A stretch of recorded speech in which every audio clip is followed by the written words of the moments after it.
Hello friends. Did you know nearly 80% of those who watch my videos aren't subscribed? If you enjoy these stories, please hit that subscribe button and leave a like. It really helps.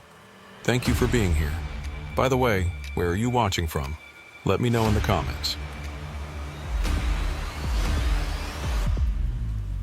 My name is Mason Briggs, and I've been a truck driver for 17 years.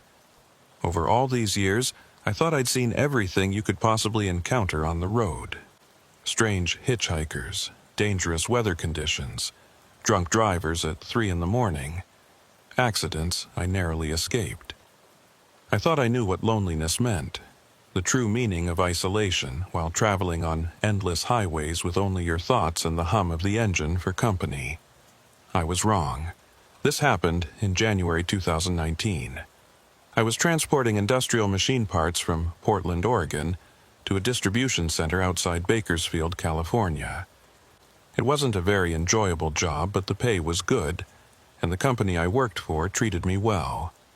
The load was heavy, just under the legal limit, and the dispatcher told me to take Highway 97 south through the high desert instead of the usual I-5 corridor. There was some kind of construction work on the road, which would add 6 hours to my trip. Neither of us wanted that. I remember the weather report that morning.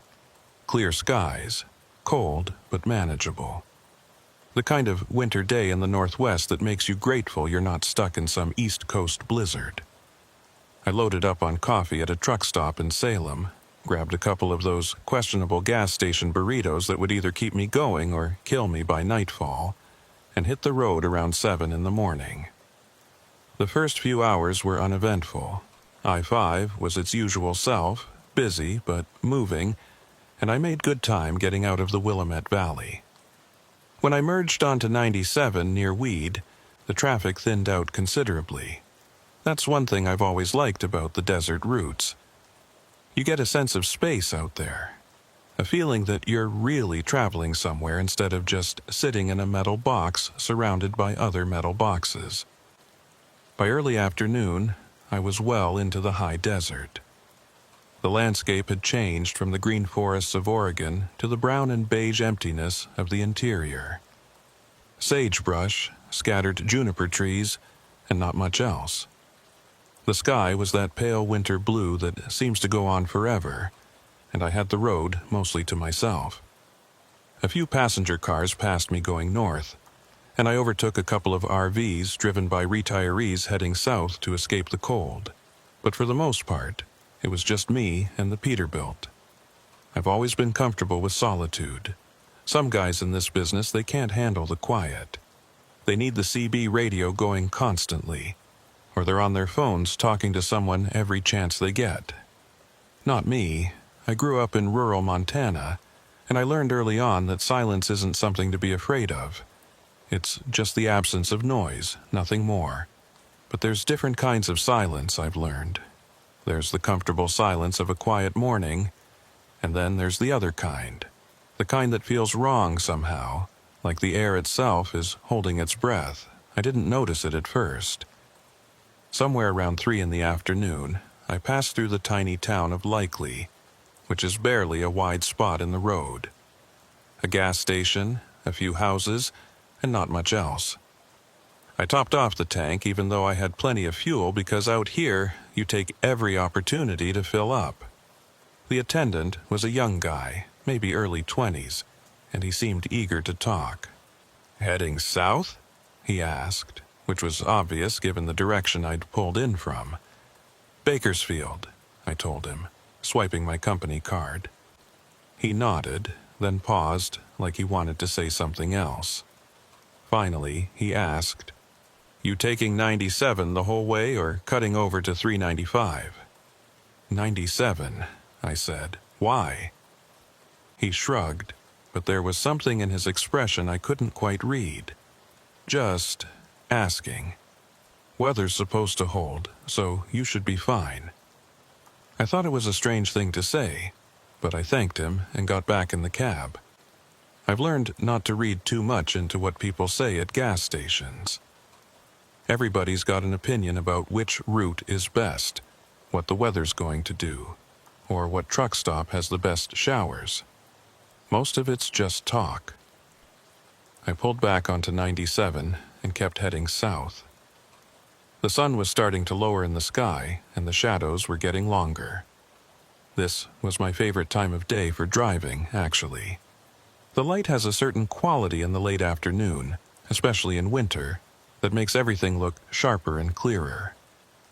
I settled into my seat, adjusted the volume on my radio, and let the miles roll by.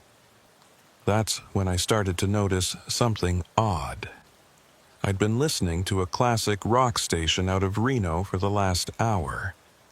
The signal wasn't great, but it was decent enough.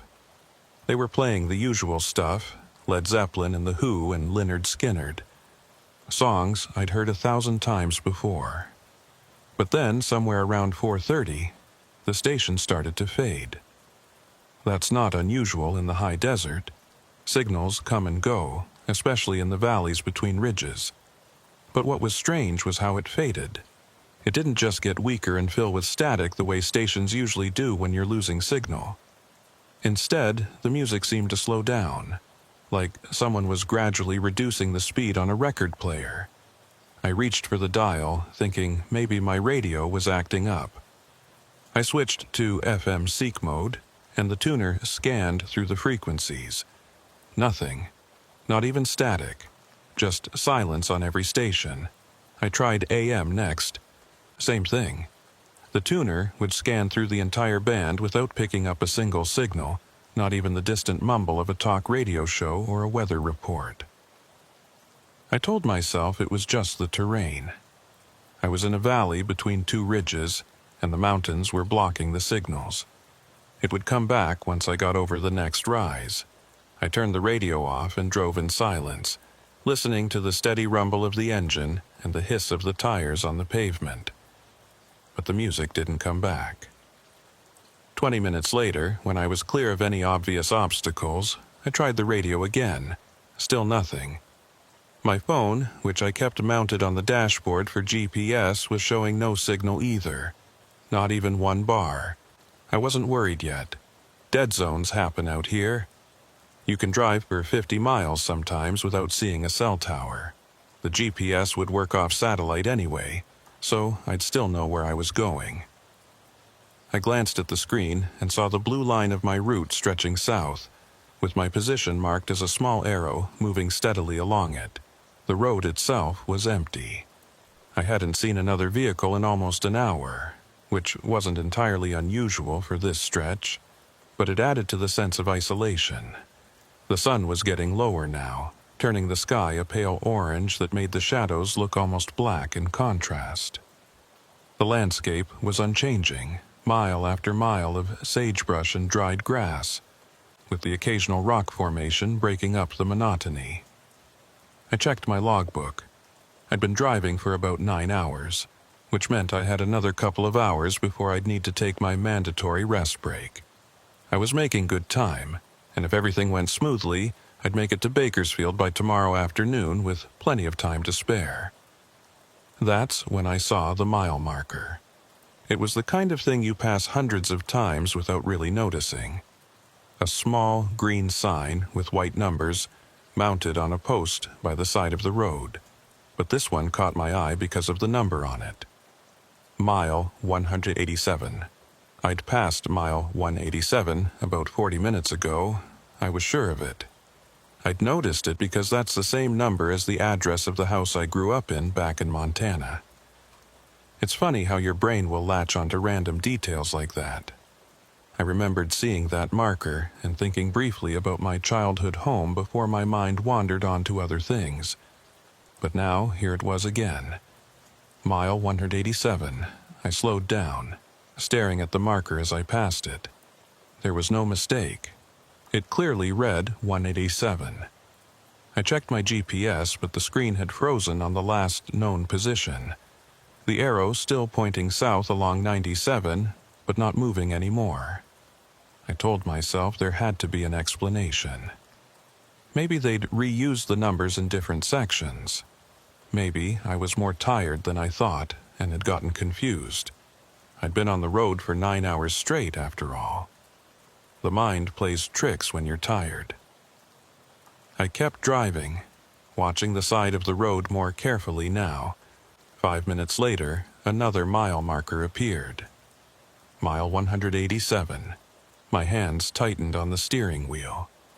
This wasn't right. This wasn't possible. Mile markers don't repeat. That's the whole point of them. They're sequential, marking your progress along the highway. But here it was again. The same number, in the same style, on the same kind of post. I pressed harder on the accelerator, suddenly eager to put distance between myself and that marker. The engine responded, the speedometer climbing to 75, then 80. I watched the road, waiting for the next marker to appear. It took longer than it should have. At 80 miles an hour, I should have been seeing a new mile marker every 45 seconds or so. But several minutes passed before I saw another one emerging from the gathering dusk. Mile 187.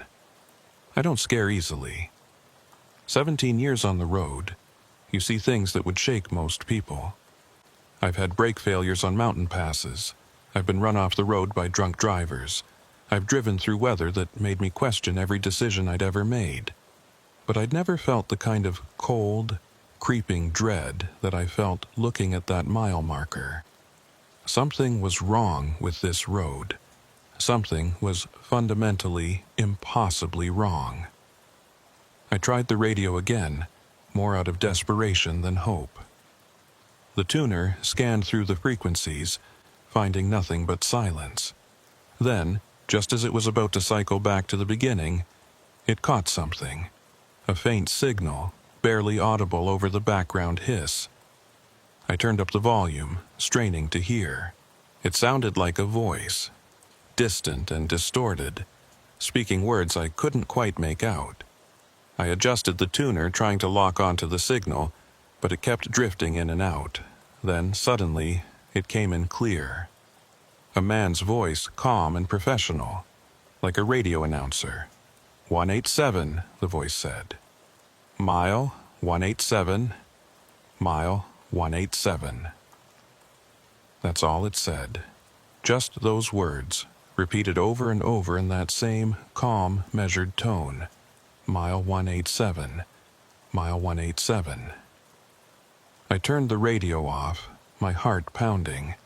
The silence that followed was somehow worse than the voice. I could hear my own breathing, loud in the enclosed space of the cab. I could hear the engine, the tires, the small creaks and rattles of the truck as it moved down the road. And underneath it all, so faint I almost thought I was imagining it, I could hear something else.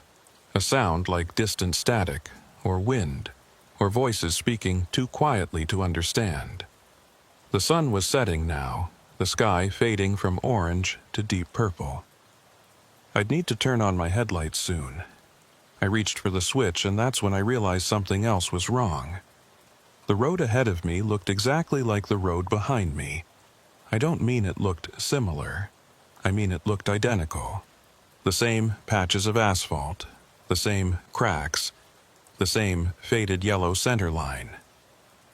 It was like I was driving through a loop, seeing the same stretch of highway over and over again. I slowed down to 60, then 50, my eyes scanning the roadside for anything that looked different, any landmark or feature that would prove I was making progress. But everything looked the same sagebrush, the same rocks, the same empty horizon. The light was fading fast now. In the desert, when the sun goes down, it goes down quickly. I switched on my headlights and the beam cut through the gathering darkness, illuminating the road ahead. That's when I saw the truck. It was parked on the shoulder about a quarter-mile ahead, its emergency flashers blinking in the gloom. As I got closer, I could see it was another Peterbilt, similar to mine but older, with a faded blue paint job. The trailer was empty, the doors standing open. I slowed down, pulling up behind it. Every instinct I had was telling me to keep driving, to not stop, to get away from this place as fast as I could. But truck drivers have a code. If someone's in trouble, you stop, you help. That's just how it is. I put the truck in park but left the engine running. I grabbed my flashlight from the side compartment and climbed down from the cab. The air outside was cold, much colder than it should have been. My breath formed clouds in front of my face. The other truck's cab was empty. I could see that even before I walked over to it. The driver's door was ajar, the interior light on, but there was no one inside. I called out, my voice sounding strange in the stillness. "Hello? Anyone here?" No response.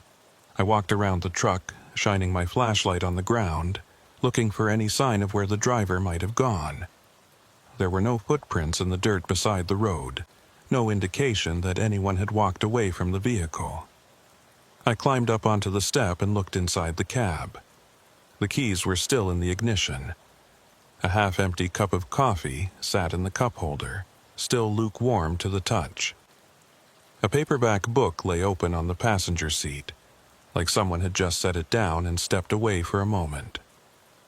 On the dashboard, barely visible in the dim light, was a small notebook. I picked it up and flipped it open. It was a logbook, the old-fashioned paper kind that some guys still prefer over the electronic versions. The last entry was dated January 15th, 2019. 3 weeks ago. The handwriting was hurried, almost frantic. Mile 187. Can't get past mile 187. Radio keeps repeating. Same stretch of road, same mile marker. Have been driving for 6 hours. Fuel gauge not moving. This isn't right. This isn't... The entry stopped there. The sentence unfinished. I flipped through the rest of the pages, but they were blank. I climbed down from the cab, my hands shaking. I should have left right then. I should have gotten back in my truck and driven away, consequences be damned, but I couldn't. I was frozen, staring at that abandoned truck, trying to make sense of what I'd just read. That's when I heard it, a sound coming from the trailer. It was faint, barely audible, but definitely there, a scraping sound, like something being dragged across metal. I walked slowly toward the back of the trailer, every nerve in my body screaming at me to turn around. The trailer doors were open, swinging slightly in a breeze I couldn't feel. I shined my flashlight inside. Empty. Completely empty. Just bare metal walls and floor, lit by the beam of my flashlight. But the sound continued. Scrape. Pause. Scrape. Pause. It was coming from inside the trailer, but there was nothing there. Nothing I could see anyway. I backed away, slowly, keeping the flashlight trained on the trailer. The sound stopped. The silence that followed was absolute. Not even the whisper of wind or the distant hum of my own truck's engine. Then the radio in the abandoned truck crackled to life. "Mile 187, the calm voice said. "Mile 187. I ran. I don't remember making the decision to run. I just found myself sprinting back to my truck, my boots pounding on the asphalt, my breath coming in ragged gasps. I climbed into the cab and slammed the door, locking it behind me. My own radio was on, even though I'd turned it off. The same voice was speaking through my speakers. "Mile 187, mile 187, mile 187. I threw the truck into gear and pulled back onto the road, the tires squealing as I accelerated. In my mirrors, I could see the abandoned truck receding into the darkness, its flashers still blinking. I drove fast, faster than I should have, pushing the speedometer past 85. I didn't care about speed limits or safety or anything except getting away from that place. The voice on the radio continued its monotonous chant, and I couldn't turn it off. Every time I reached for the power button, my hand would freeze, like some part of me knew that the voice was the only thing keeping me tethered to reality. The headlights carved a tunnel through the darkness, and I focused on that tunnel, on the white line at the edge of the road, on anything except the growing certainty that I was not going to escape this place. I don't know how long I drove like that. Time had become slippery, unreliable. It felt like hours, but when I checked the clock on my dashboard, only 20 minutes had passed since I'd left the abandoned truck. Then, finally, I saw it. A different mile marker, mile 188. The relief was so intense I almost cried. I'd made it. Whatever that place was, I'd gotten through it. The radio voice stopped mid-sentence, replaced by blessed silence. Then the familiar sound of static before a country music station came through clear and strong.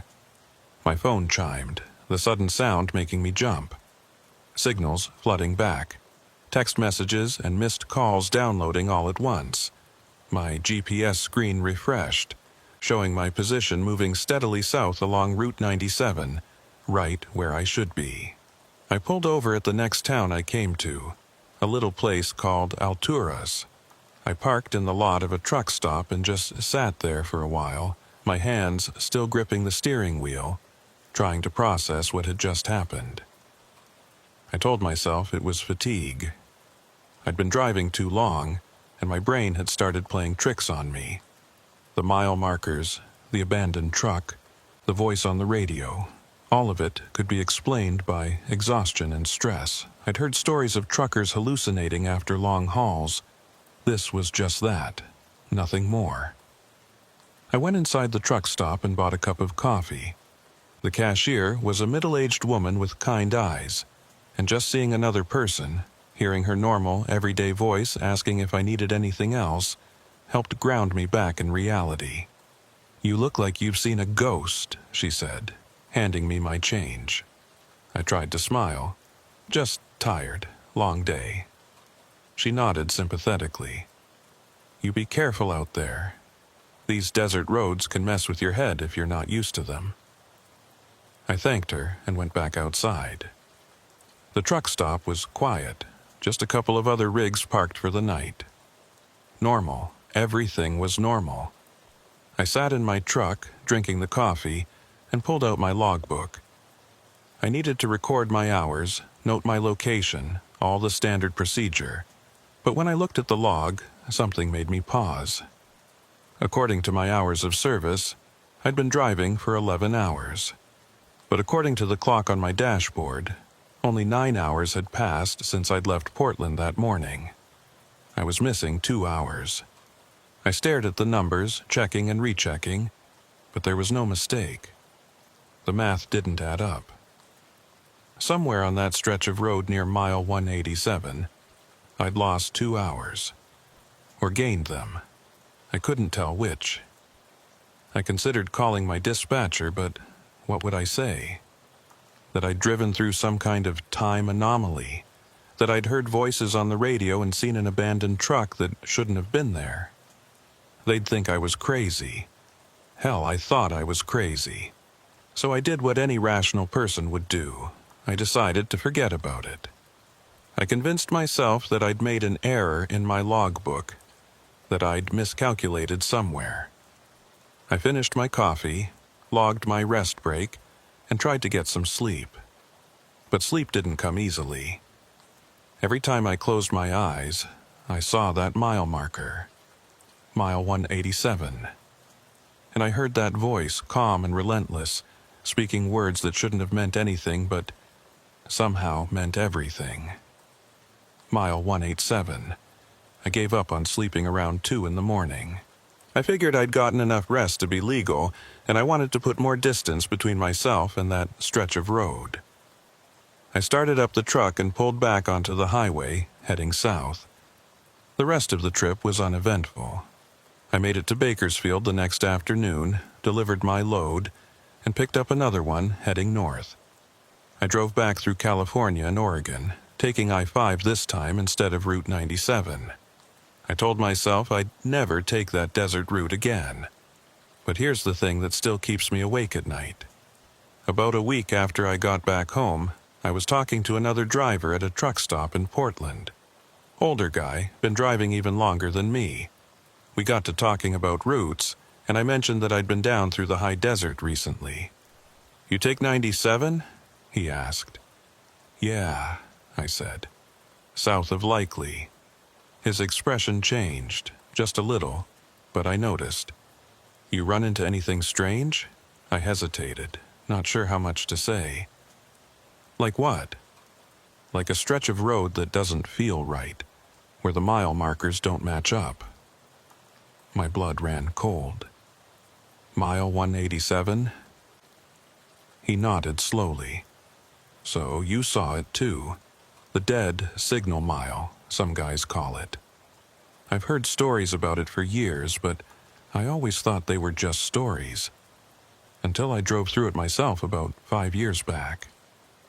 "What is it?" I asked, my voice barely above a whisper. He shook his head. "I don't know. Nobody knows. Some guys think it's a glitch in the GPS system, some kind of mapping error. Others say it's something else, something wrong with that particular stretch of road. All I know is people who drive through it, they come out different. They lose time. They see things. Like an abandoned truck? Sometimes. Other times it's other things. One guy told me he saw his own truck parked on the shoulder. Said he got out and looked inside and saw himself sitting in the driver's seat, just staring ahead at nothing." I wanted to ask more questions, but part of me didn't want to know the answers. We finished our coffee in silence, and eventually we went our separate ways. I did some research when I got home. I searched online for any reports of anomalies on Route 97, anything that might explain what I'd experienced. I found a few forum posts, mostly from truckers and long-haul drivers, talking about strange experiences in that area. Lost time, repeating landmarks, radio signals that shouldn't exist. One post mentioned the mile marker specifically. Mile 187. The poster claimed that a stretch of road was built over an old pioneer trail, where dozens of settlers had died trying to cross the desert in the 1800s. Another post said there used to be a small town there that was abandoned in the 1950s, though I couldn't find any records to confirm that. Most of the posts ended the same way. People saying they'd never drive that route again. People warning others to avoid it. But also, inevitably, people dismissing the whole thing as fatigue-induced hallucinations or mechanical issues with GPS systems and radios. I wanted to believe those explanations. I really did. But then, about a month later, I was watching the news and saw a story that made my stomach drop. A truck driver had been found dead in his rig on Route 97, south of Likely, California. The report said he'd been there for several weeks before anyone found him. The cause of death was listed as heart failure. But what struck me was the location, mile 187. The news report didn't mention anything unusual. Just a tragic case of a driver dying alone on the road, something that happens more often than people realize in this business. But I knew there was more to the story. I tried to find more information, but there wasn't much to find. The driver's name was Dale Morrison, 53 years old, from Oregon. He'd been driving for 25 years. No history of heart problems.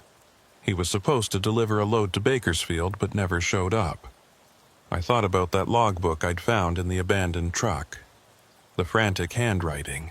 The words that stopped mid-sentence. I wondered if Dale Morrison had written something similar. If his last moments had been spent trying to understand what was happening to him, trying to escape a stretch of road that wouldn't let him go. I haven't driven Route 97 since that January. I've turned down loads that would take me that way, even when they paid well. My dispatcher thinks I'm being superstitious, and maybe I am. But I've been in this business long enough to trust my instincts, and my instincts tell me to stay away from that road. But here's what really scares me. Sometimes, late at night, when I'm driving through some empty stretch of highway far from any town, my radio will start to drift between stations, and in that brief moment of static between signals, I'll hear it. That voice, calm and measured and utterly wrong. Mile 187. It only lasts a second, maybe less. Then it's gone, replaced by whatever station I was listening to. I tell myself it's just interference, just random noise that my brain interprets as words because it's expecting to hear them. But I don't believe that, not really, because I've noticed something else. When I hear that voice, I check my GPS, and every time, without exception, the screen will freeze for just a moment. The arrow showing my position will stop moving, and the map will glitch, showing me in a different location entirely. Mile 187 on Route 97. Then it corrects itself, and everything goes back to normal. But for that brief moment, according to my GPS, I'm back there. Back on that stretch of road where time doesn't work right and the mile markers repeat forever. I've started keeping a log of when it happens. It's not frequent, maybe once every couple of months, but there's no pattern to it. Different roads, different times of day, different weather conditions. The only constant is that I'm always alone when it happens.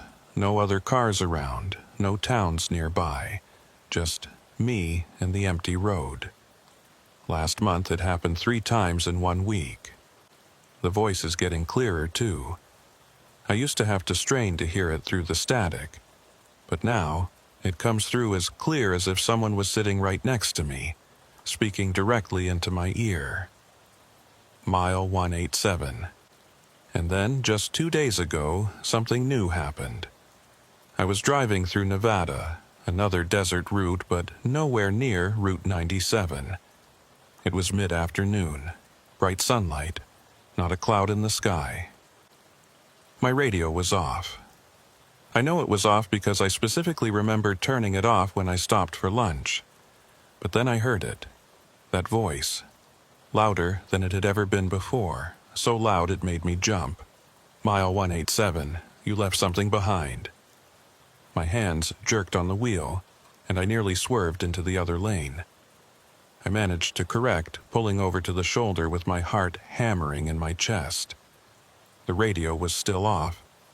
The power light wasn't even on, but I could hear the voice faint now, like it was coming from somewhere far away. You left something behind.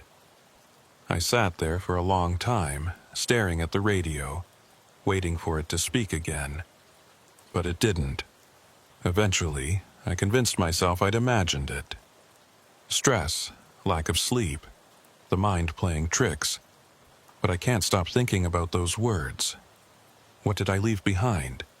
The abandoned truck, the notebook with the unfinished entry, or something else, something I haven't realized yet? I've thought about going back. Driving Route 97 again. Going to mile 187. Seeing if I can figure out what's happening there. But I'm afraid of what I might find. Or worse, I'm afraid I might not find anything at all. That I'd drive through that stretch of road and it would be completely normal. Just another mile marker on another highway. And I'd have to accept that whatever happened to me that night was all in my head. I don't know which possibility frightens me more, so I keep driving. I take my loads, I make my deliveries, and I try not to think about mile 187.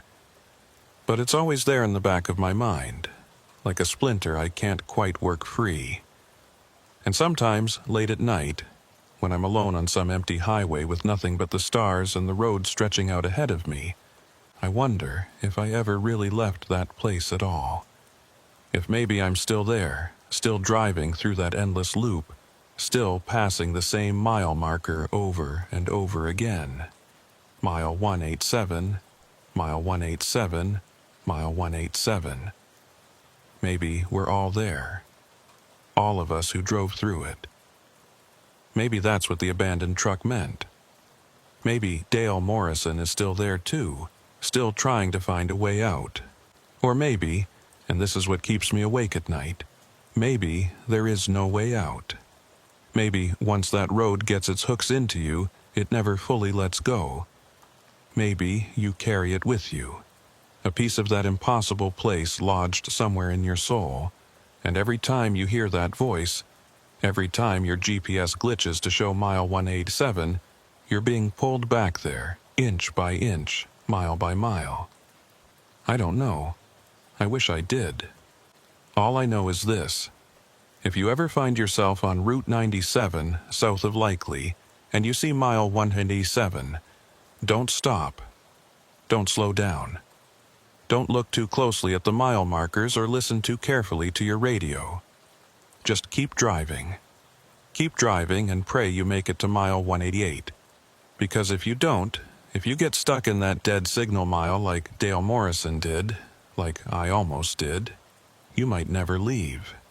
And the worst part is you might not even realize you're still there. I need to tell you something about that voice on the radio. Something I didn't mention before because I wasn't ready to admit it, not even to myself. It wasn't coming from the radio. Not really. I know how that sounds. I know what you're thinking. But I've been going over that night in my head for months now, replaying every detail, and I'm certain of it. The radio was a conduit, maybe, a way for the sound to reach me, but the source was somewhere else, somewhere deeper. 3 months after my first encounter with mile 187, I was still taking loads, still driving, but I'd become more careful about my routes. I mapped everything out in advance, double-checked that I wouldn't be going anywhere near that stretch of Route 97. My dispatcher thought I was developing some kind of OCD, but I didn't care. I wasn't going back there, not willingly. The problem was, mile 187 seemed to be coming to me. It started small. Little things I could almost convince myself were coincidences. I'd be driving through Arizona on I-10, and my odometer would freeze at 187 miles. Just for a second, then it would correct itself. I'd pull into a truck stop, and the pump number would be 187. My room number at a motel would be 187, even though the motel only had 80 rooms. I tried to ignore it. Confirmation bias, I told myself. The brain is pattern-seeking. I was seeing 187 everywhere because I was looking for it, not because there was any real significance to it. But then the radio started acting up again. I was hauling a load of furniture from Boise to Salt Lake City, a straightforward run I'd done dozens of times before. It was early evening, the sun just starting to set, and I was making good time. I had a classic rock station on, playing at a low volume just to fill the silence. The song was Hotel California by the Eagles. I remember that specifically because of what happened next. The music started to slow down. Not dramatically, just enough that I noticed. Like someone was gradually adjusting a pitch control. The vocals became deeper, stretched out. Don Henley's voice turned into a low, distorted rumble. I reached for the radio to change the station, but before I could touch it, the music cut out entirely. For a moment, there was nothing but silence. Then the static came, that familiar hiss of dead air. And then the voice. Mile 187. Return what you took. My hands tightened on the wheel. I stared at the radio, watching the digital display flicker and jump between frequencies. I hadn't taken anything.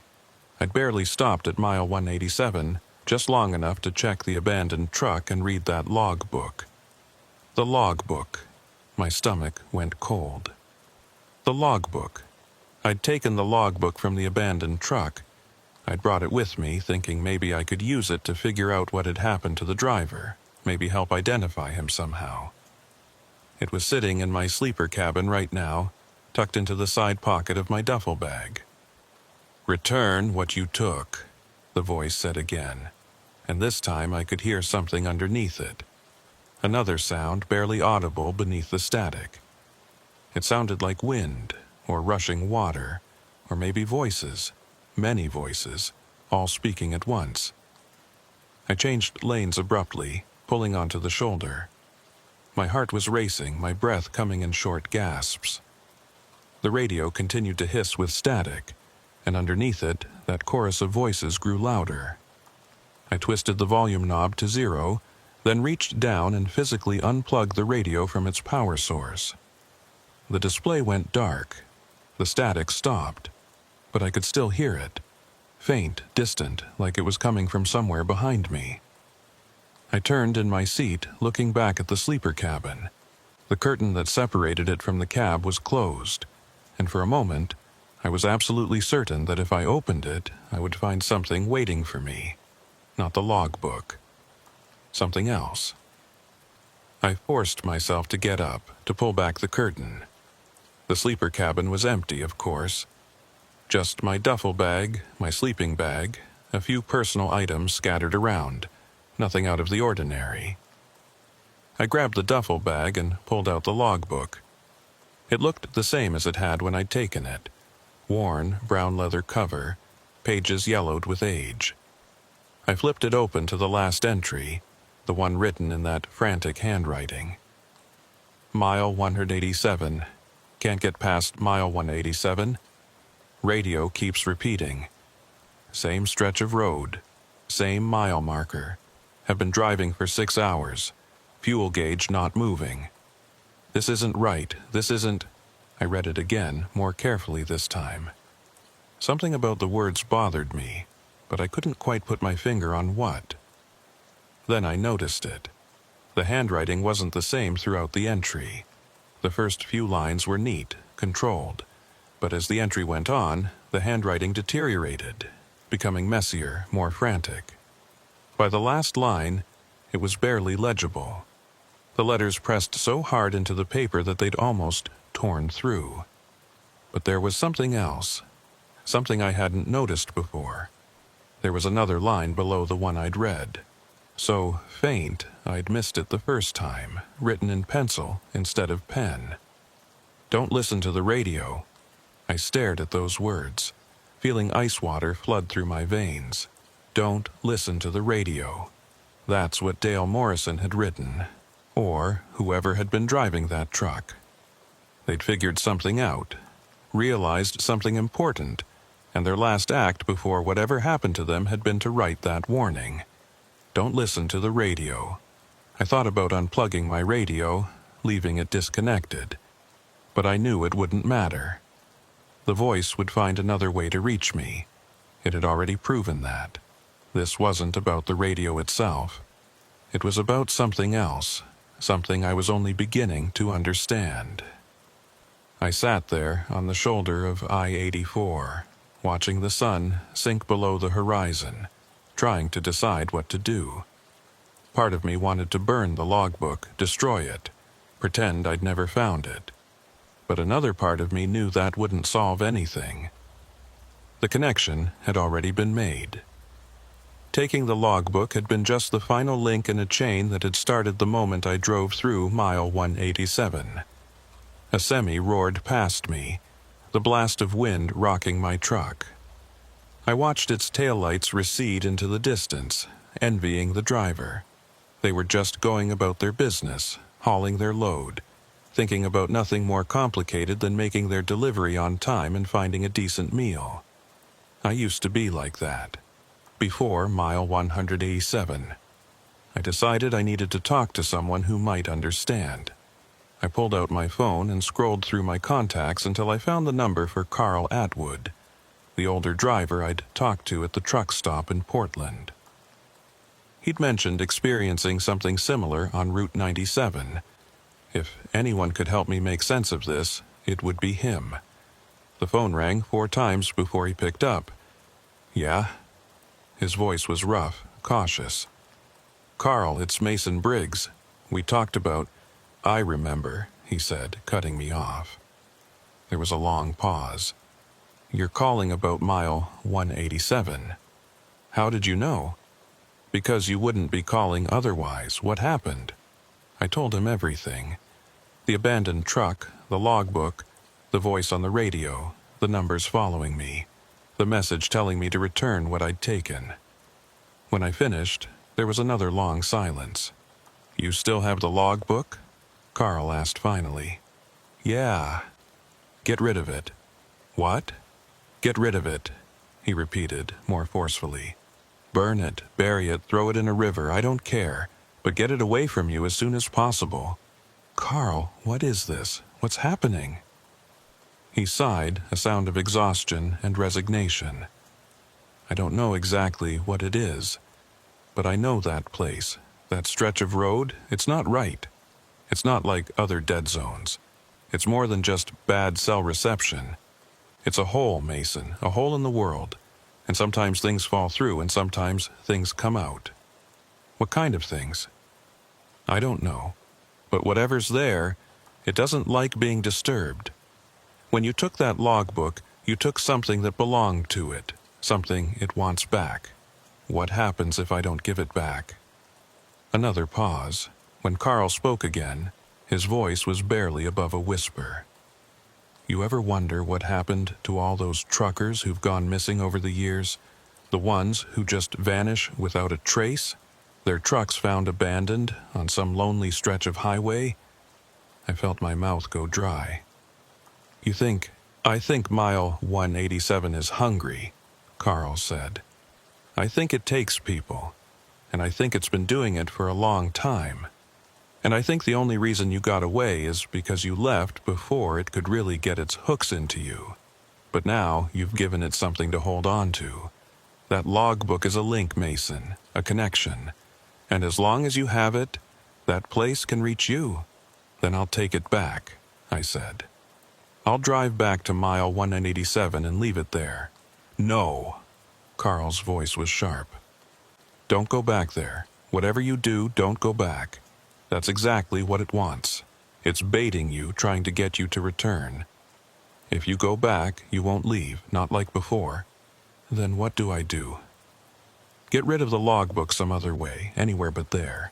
And after that, you stay away from Route 97. You stay away from dead zones. You stay away from anywhere that feels even slightly wrong. You hear me? I hear you. Good. And Mason, if you start seeing things, if you start hearing things when there's no explanation for them, you call me immediately. Day or night. Understand? Yeah. Thanks, Carl. He hung up without saying goodbye.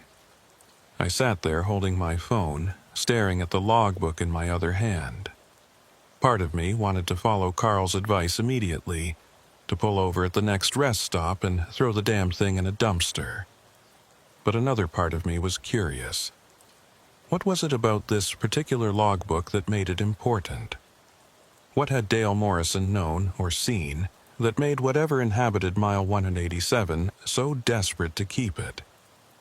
I flipped through the pages again, looking for anything I might have missed.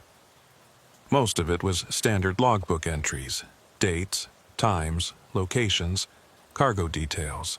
But as I got closer to that final entry, I noticed something strange. The dates didn't match up. According to the logbook, Dale Morrison had been driving for 3 days straight when he wrote that last entry. But the date on the final page was January 15th, 2019. The entry before it was dated January 12th. He'd lost a day. Somewhere between January 12th and January 15th, a full 24 hours had simply vanished from his timeline. I thought about my own missing 2 hours, the discrepancy in my logbook that I'd never been able to explain. Time moved differently in mile 187. Or maybe it didn't move at all. Maybe that's what the repeating mile markers meant. You weren't traveling forward. You were stuck, driving in circles through the same moment over and over again. And if you stayed too long, if you didn't get out when you had the chance, maybe you'd never get out at all. I was about to close the logbook when I noticed something else. On the inside back cover, written in the same pencil as that final warning, were a series of numbers. 38.9 120 6543 coordinates. I pulled out my phone and typed them into a mapping app. It took a moment to load, and when it did, my blood ran cold. The coordinates pointed to a location just off Route 97, almost exactly at mile 187. But it wasn't marking the road itself. It was marking something about half a mile east of the highway, out in the desert. I zoomed in on the map, trying to see what was there, but the satellite image was strange. It looked like someone had taken an eraser to the photograph. The area around the coordinates was blurred and indistinct, like the image had been corrupted or deliberately obscured. I tried switching to different map views, but they all showed the same thing. That small area of desert was a blank spot, a place where the map couldn't or wouldn't show what was there. Dale Morrison had written down those coordinates. He'd found something, or maybe he'd been trying to mark the location for someone else to find. But what was it? My phone buzzed with an incoming text. I glanced at the screen, expecting a message from my dispatcher or maybe a friend. Instead, I saw a number I didn't recognize. The message was short. "Don't go there." I stared at it, feeling my skin crawl. Who was texting me? How did they know what I was thinking? Before I could respond, another message came through. "The coordinates. Don't go there, trust me." I typed back, "Who is this?" 3 dots appeared, showing that whoever it was typing a response. They stayed there for almost a minute, then disappeared without any message being sent. Then one final text came through. "Someone who made the same mistake you did." The number went dead after that. When I tried to call it back, I got a recorded message saying it was no longer in service. When I tried to look up the number online, nothing came up. It was as if it had never existed. I sat there in my truck as the last light faded from the sky, trying to make sense of everything. The logbook, the coordinates, the mysterious text messages. It all pointed to something being out there in the desert near mile 187, something important enough that people had tried to warn me away from it. But what? I thought about Carl's advice to stay away, to get rid of the logbook and forget any of this had ever happened. That would be the smart thing to do, the safe thing. But I've never been good at leaving mysteries unsolved. And despite the fear, despite the warnings, I found myself wondering what would happen if I went back. If I found whatever was at those coordinates, would it answer my questions? Would it explain what mile 187 really was? Or would I end up like Dale Morrison, writing frantic warnings in a logbook that no one would read until it was too late? I started the truck's engine, listening to it rumble to life. I sat there with my hand on the gear shift, trying to decide. East toward Salt Lake City and my scheduled delivery, continuing my route, forgetting about all of this. Or south, back toward Route 97, toward mile 187, toward whatever was waiting in that blank spot on the map. A car passed by on the highway, its headlights sweeping across my windshield. In that brief flash of light, I caught sight of something in my rearview mirror. There was a figure standing at the back of my trailer. I spun around, but when I looked out the back window, there was nothing there. Just the empty highway stretching out behind me, lit by the orange glow of the streetlights. I turned back around, heart hammering, and checked the side mirrors. Nothing. The highway was empty, I was alone, but I knew what I'd seen. Just for that split second, in the reflection, there had been someone standing there. A man in trucker's clothes, his face obscured by shadow. My radio, still unplugged, crackled with static. "Return what you took," the voice said, and this time I could hear the anger in it. Or take its place. I threw the truck into gear and pulled back onto the highway heading east. Away from Route 97, away from mile 187, away from whatever was hunting me. But even as I drove, putting mile after mile between myself and that cursed stretch of road, I knew it wouldn't be enough. I'd crossed a line when I took that logbook. I'd connected myself to mile 187 in a way I didn't fully understand. And sooner or later, I was going to have to go back. Not because I wanted to, but because something in that dead zone had decided I belonged there, and it was calling me home. I tried to destroy the logbook 3 times. The first time was 2 days after my conversation with Carl. I pulled into a rest stop outside of Elko, Nevada, and threw the logbook into a dumpster. I poured half a bottle of lighter fluid on it and dropped in a match.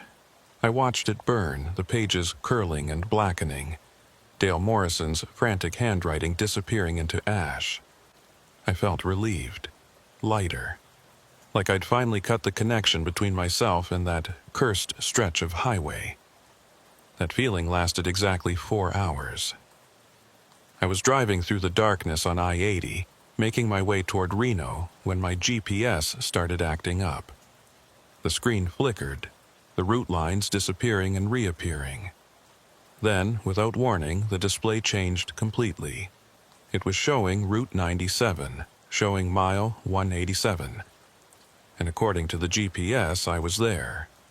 Right now. Despite the fact that I was actually 200 miles north on a completely different highway. The radio turned itself on. I hadn't touched it. It was still unplugged from the power source, the wires hanging loose behind the dashboard. But the speakers crackled to life anyway, and that familiar voice spoke through them. "You can't destroy it," the voice said. "It's already part of you." I jerked the wheel, nearly swerving into the next lane.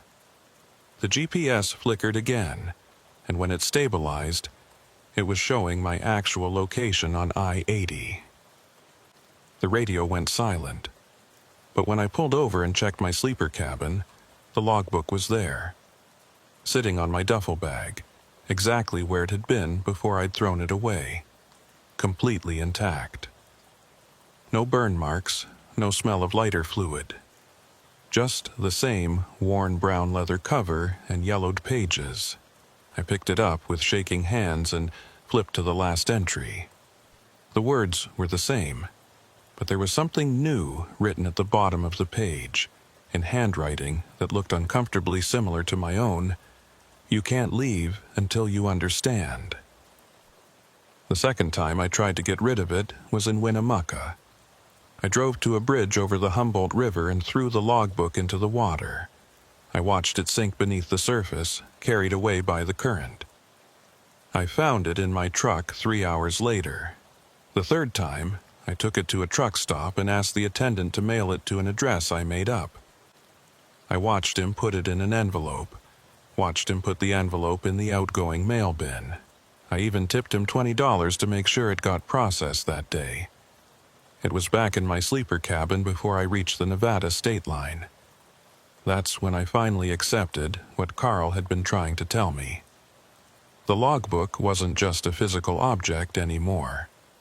It was a connection, a thread linking me to mile 187.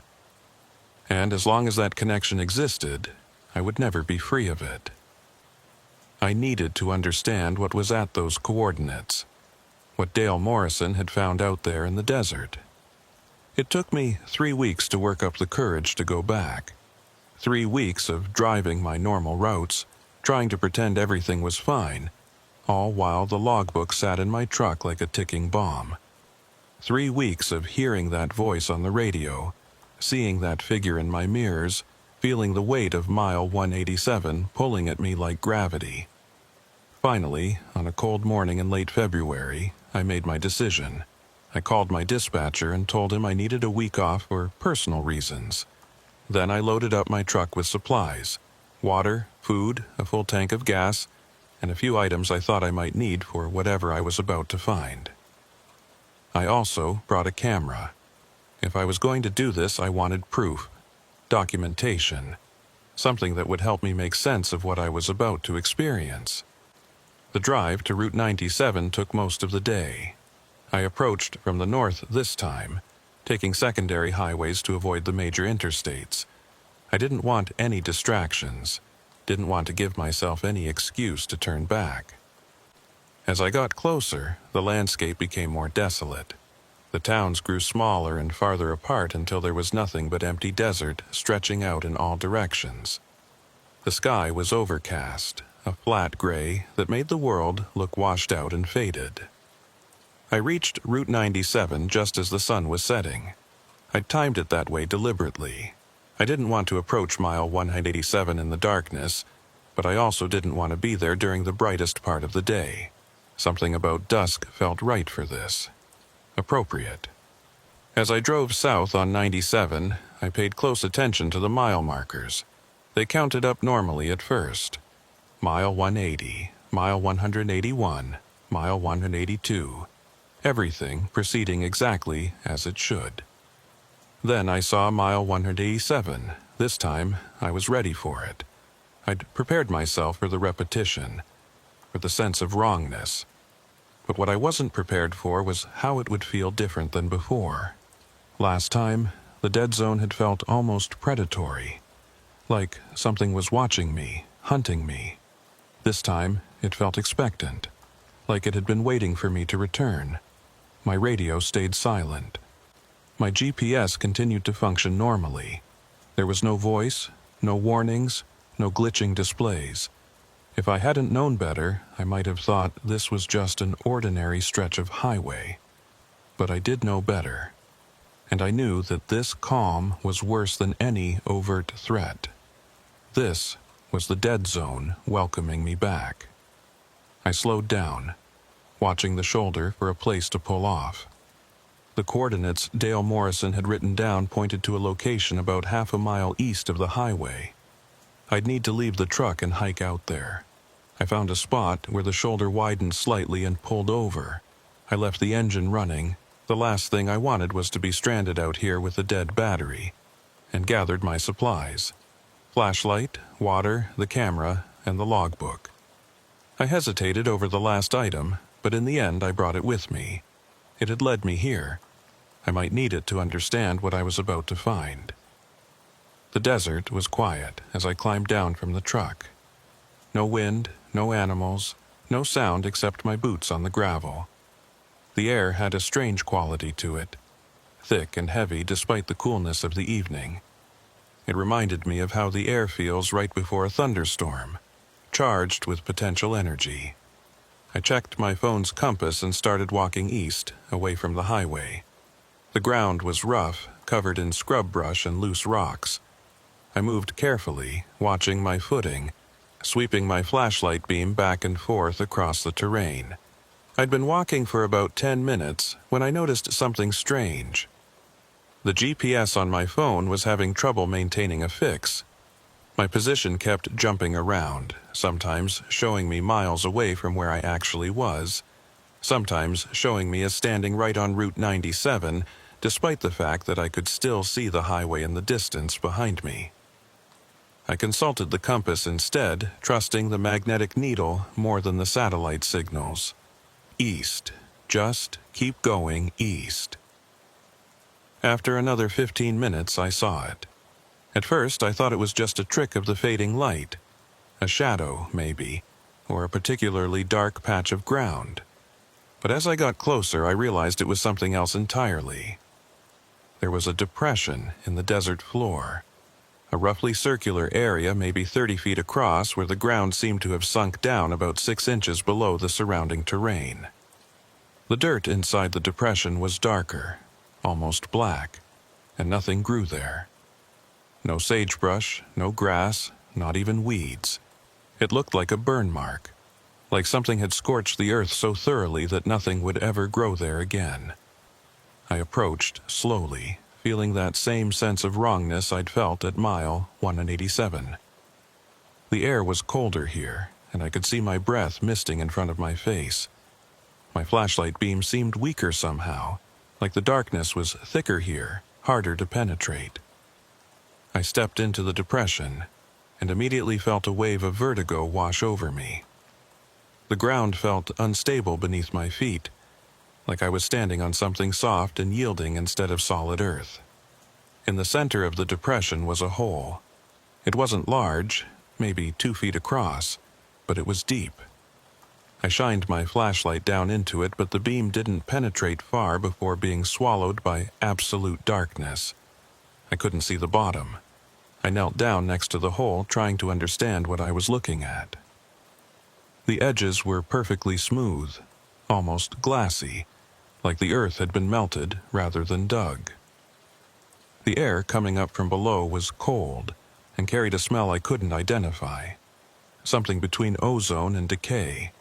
I pulled out the logbook and flipped to the page with the coordinates. In the beam of my flashlight, I could see that there was more writing below the numbers, so faint I'd missed it before. I had to hold the page close to my eyes to make it out. This is where it comes from. This is the source. Don't let it spread. I looked back at the hole, feeling ice water in my veins. The source of what? What had Dale Morrison discovered out here? I pulled out my camera and started taking pictures. The depression, the hole, the surrounding desert.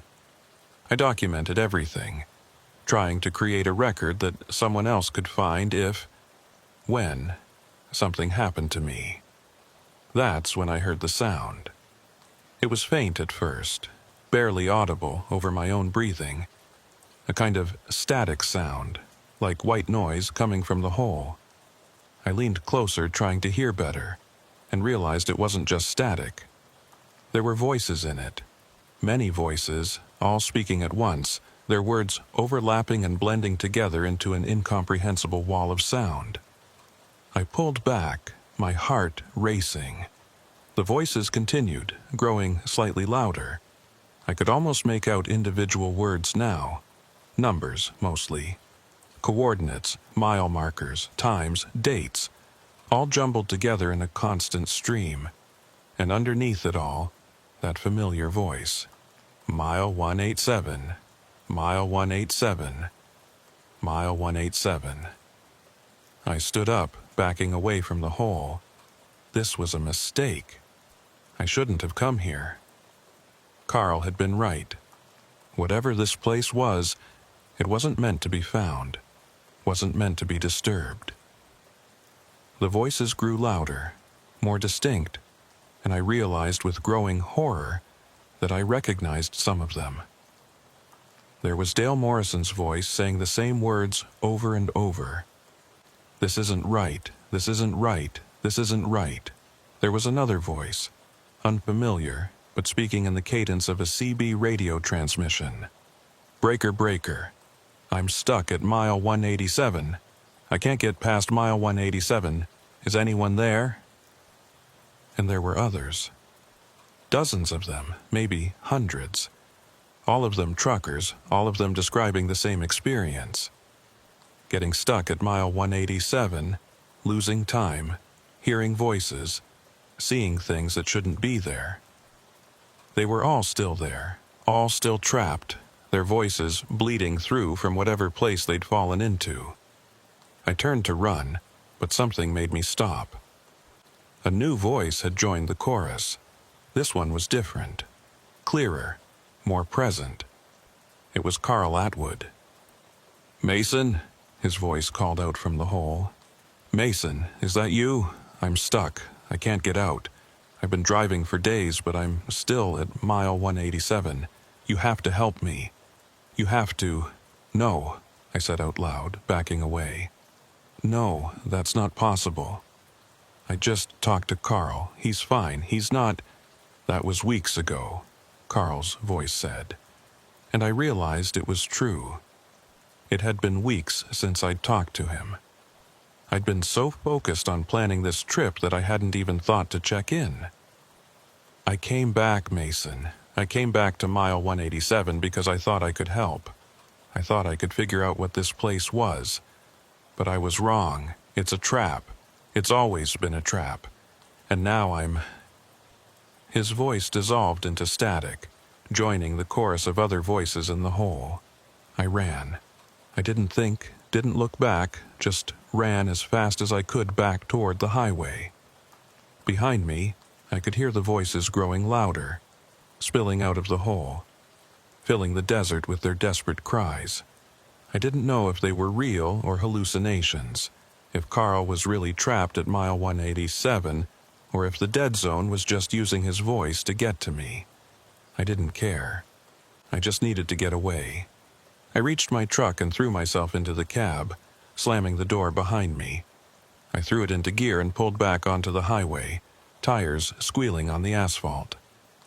I didn't look at the mile markers as I drove. I didn't check my GPS. I just drove north, pushing the speedometer past 90, desperate to put distance between myself and that hole in the desert. It wasn't until I saw the sign for Likely, the town I'd passed through on my first trip, that I allowed myself to slow down. I pulled into the same gas station, the same one where the young attendant had given me that strange warning. He wasn't there. Instead, there was an older woman behind the counter.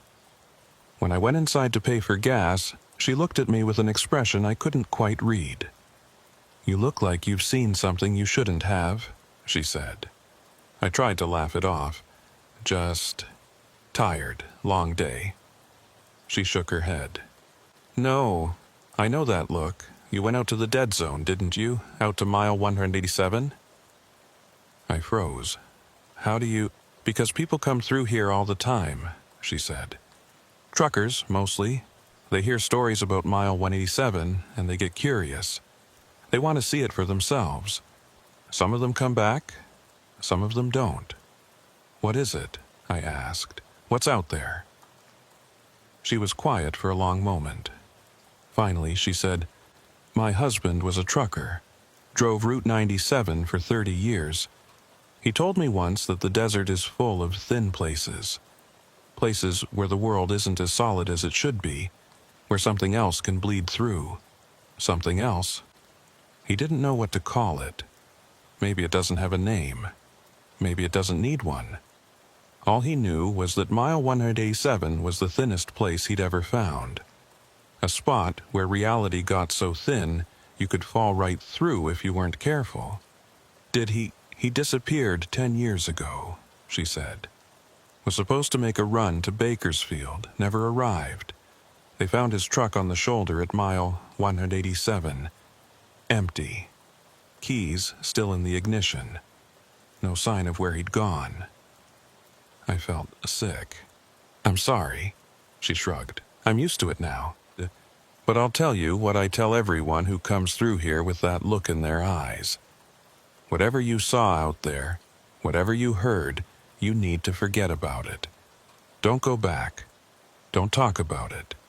Don't even think about it if you can help it. Because every time you do, you make the connection stronger. You make it easier for that place to reach you." "What if it's too late?" I asked. "What if the connection's already there?" She looked at me with sad, knowing eyes. "Then you drive. You keep driving and you never stop. Because the moment you stop moving, the moment you stand still, that's when it'll catch you." I thanked her and left, her words echoing in my head. Keep driving. Never stop. I got back in my truck and started the engine. I sat there for a moment, trying to decide where to go, what to do next. I couldn't go back to my normal routes, couldn't pretend that everything was fine. Not anymore. That's when I noticed the logbook sitting on the passenger seat. I'd left it out in the desert. I was certain of it. I'd dropped it when I ran, left it lying next to that hole in the ground. But here it was, back in my truck. I picked it up with trembling hands and flipped to the last page.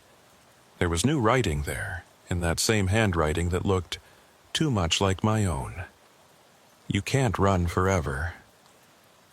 I closed the logbook and threw it out the window, watched it tumble across the parking lot. Then I pulled out of the gas station and headed north, keeping my eyes fixed on the road ahead. I've been driving ever since. That was 6 months ago. I haven't stopped for more than a few hours at a time. I sleep in my truck when I have to, take short naps at rest stops, but I never settle down, never stay in one place too long, because I can feel it. That pull, that gravity of mile 187. It's always there now, a constant weight at the back of my mind. Sometimes stronger, sometimes weaker, but never gone completely. The logbook keeps coming back. No matter how many times I throw it away, burn it, destroy it, it reappears.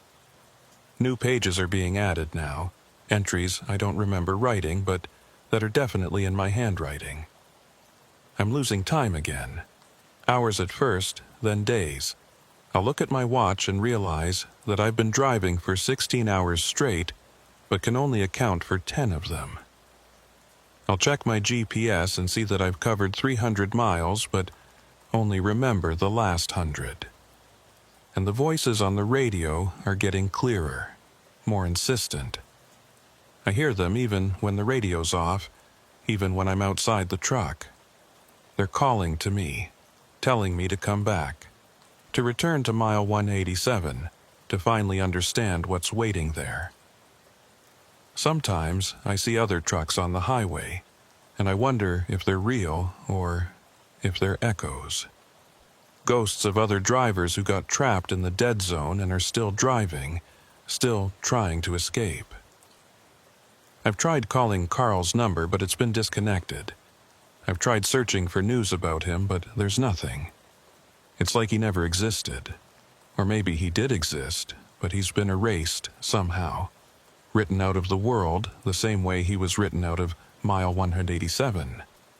I think I understand now what that hole in the desert is. It's not just a thin place, it's a wound, a tear in reality where something else is bleeding through. And mile 187 is the visible symptom, the place where that wound has infected the world around it. How far does it spread? Is it just that one stretch of highway, or is it growing? The woman at the gas station said her husband disappeared 10 years ago. But Dale Morrison died in January 2019, just a few months before my first encounter. How many others have been taken in that time? I'm writing this down because I need someone to know. I need there to be a record of what's happening, what's been happening for who knows how long on Route 97. Maybe someone will find this and understand. Maybe someone smarter than me, braver than me, will be able to figure out how to stop it. Or maybe this will just be another warning that gets ignored, another story that people dismiss as the ravings of a tired trucker who's been on the road too long. I don't know how much longer I can keep driving. The pull is getting stronger. Some nights I wake up and realize I've been steering toward Route 97 in my sleep, my hands moving on their own, guiding the truck back to mile 187. It wants me to come back. It's been patient, but its patience is running out. And the terrible thing is, part of me wants to go. Part of me is tired of running, tired of fighting. Part of me just wants to understand, to finally know what's waiting in that dead zone. Maybe that's how it gets you in the end. Not through force, but through exhaustion. Through the slow erosion of your will to resist. If you're reading this, if you've found this somehow, do me a favor. Stay away from Route 97. Stay away from mile 187, and if you do find yourself there, if you hear that voice on the radio, just keep driving. Don't stop. Don't investigate. Don't try to understand. Just drive. Because once you start asking questions, once you start looking for answers, the dead zone will never let you go. I know that now. I've known it for a while. I think I've always known it. Ever since that first night when I drove through mile 187 and lost 2 hours I'll never get back. The woman at the gas station was right. The moment you stop moving is when it catches you. So I keep moving. I keep driving. Mile after mile, hour after hour, day after day. But I'm getting tired. And mile 187 is getting closer. I can feel it. I'm back at mile 187. I don't remember deciding to come here. I don't remember turning the truck around, don't remember the drive south on Route 97. But here I am, parked on the shoulder at mile 187, with the engine idling and the sun rising behind me. The logbook is open on my lap. The last entry is dated today. The handwriting is mine, but I don't remember writing it. It's time to stop running. I should be scared. I should throw the truck in gear and drive away as fast as I can. But I'm not scared anymore. I'm just tired, so incredibly tired. I turn off the engine. The sudden silence is absolute. No wind, no distant traffic, no birds, just silence, pressing in from all sides. I climb down from the cab, leaving the keys in the ignition. The desert stretches out around me, brown and empty and infinite. The sun is just starting to peek over the horizon, painting the sky in shades of orange and pink. It's beautiful in its way, peaceful. I start walking east, back toward that depression in the desert, that hole in the ground where all those voices live. I don't need my GPS this time. I know exactly where I'm going. My footsteps crunch on the gravel, one foot in front of the other. It's easy, really. Just keep walking. Just keep moving forward. The depression appears ahead of me, that scorched circle of earth. I walk to the edge and look down at the hole in the center. The voices are there, waiting. I can hear them clearly now, all those truckers who came before me, all those people who got lost in the dead zone. They're not screaming anymore. They sound almost peaceful, like they've accepted where they are. I sit down at the edge of the hole and pull out the logbook one last time. I flip through the pages reading all those entries. Dale Morrison's frantic words. My own confused observations. The warnings that no one heeded.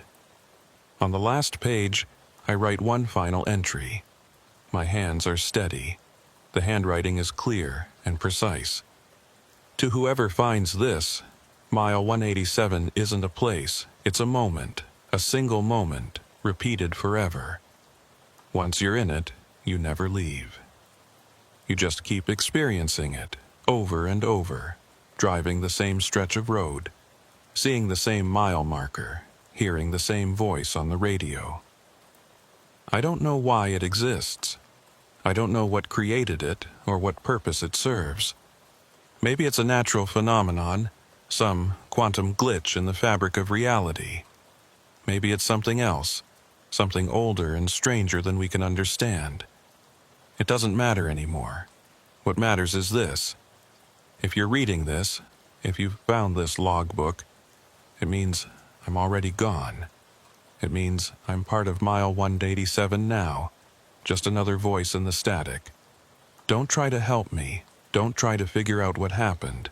Just take this as your warning. Stay away from Route 97. Stay away from Mile 187. And if you ever hear a voice on your radio saying those words, those 3 simple words that repeat forever, just keep driving. Don't stop. Don't look back. And maybe, just maybe, you'll escape the dead zone before it claims you too. Mile 187. That's where I am. That's where I've always been. That's where I'll always be. I close the logbook and set it down on the ground beside me. Then I stand up and look back toward the highway, toward my truck sitting on the shoulder with its emergency flashers blinking. From this distance, it looks exactly like the abandoned truck I found on that first night. Same position, same angle, same open door revealing an empty cab. How long has that truck been there? Hours? Days? Years? Time doesn't work right at Mile 187. I know that now. That truck has always been there and will always be there, a permanent fixture of this cursed place, waiting for the next driver to find it and start asking questions. I turn back to the hole. The voices are calling my name now, welcoming me. There's no fear in their tones, no desperation, just acceptance. "Mason," they say.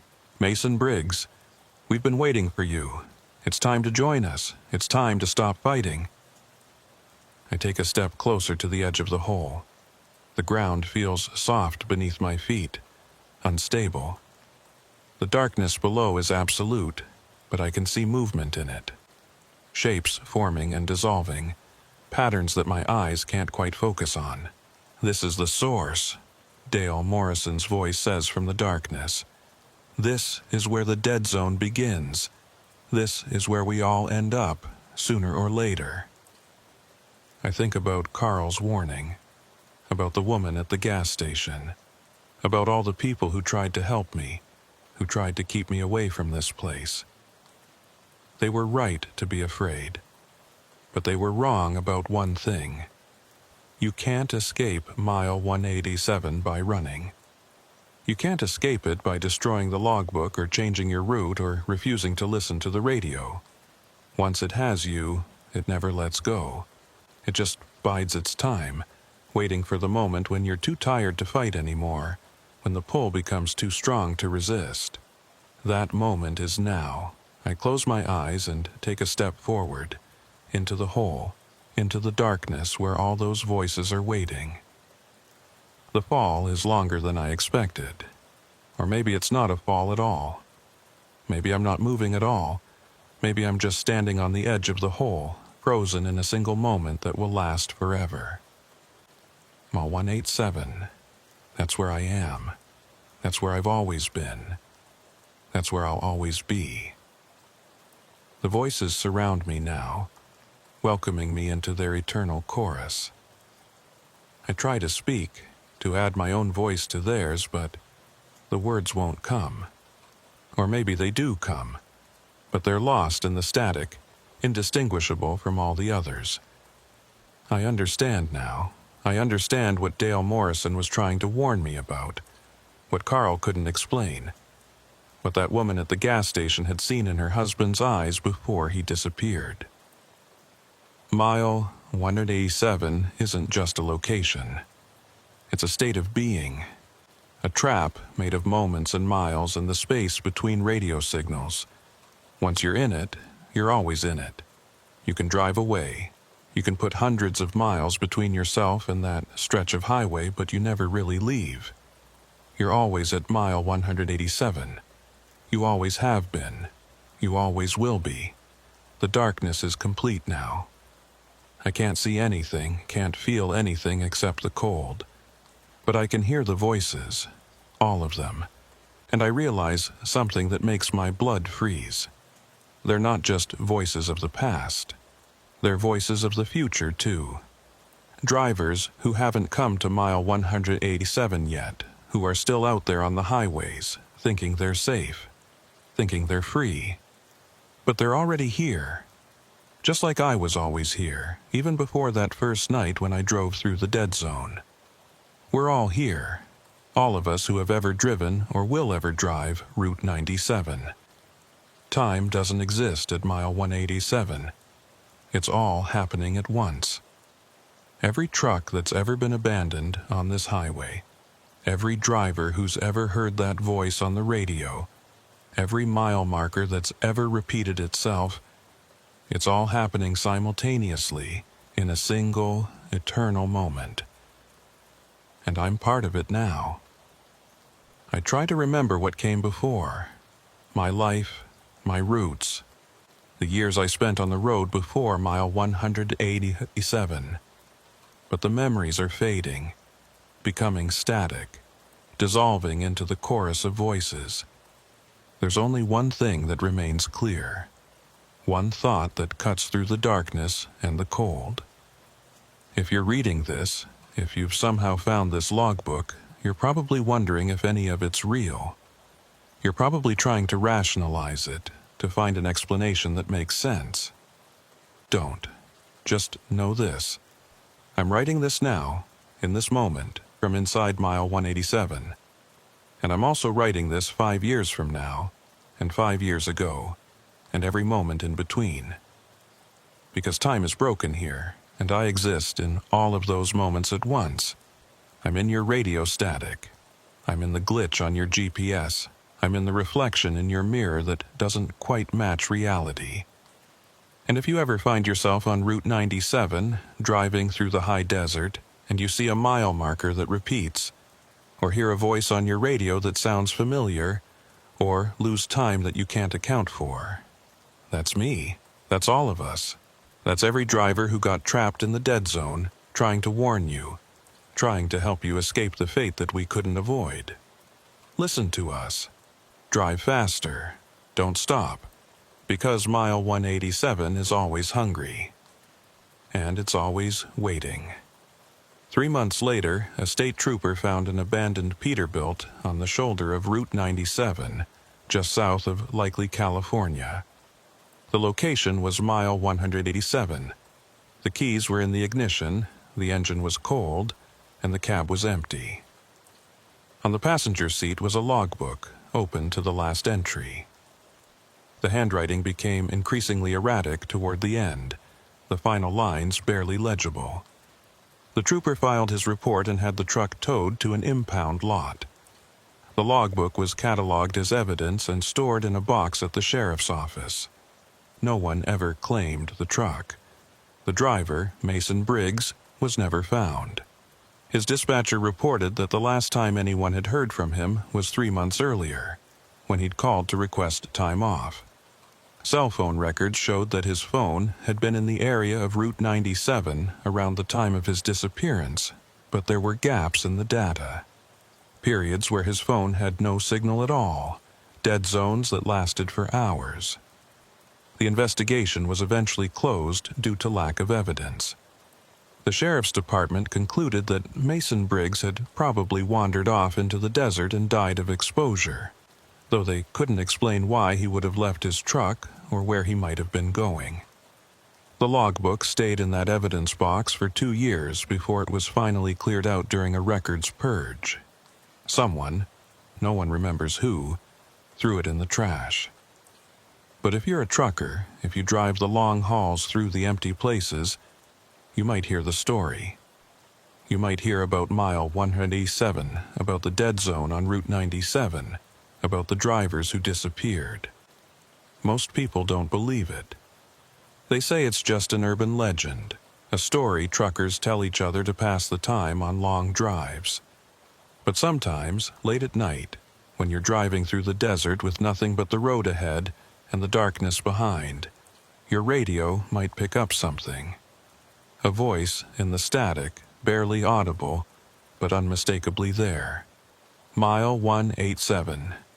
And if you check your GPS just for a second, you might see your position jump. You might see yourself standing on Route 97, at a location you've never been to, in a moment that hasn't happened yet. Or maybe it's happening right now. Maybe it's always been happening.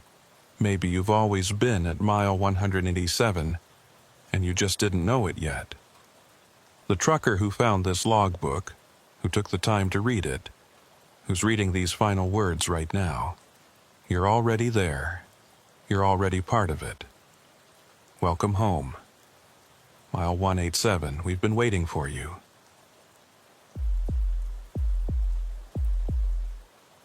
My name is Wyatt Dalton, and I've been hauling freight across the western states for 19 years. In that time, I've driven just about every highway, back road, and forgotten stretch of asphalt you can imagine.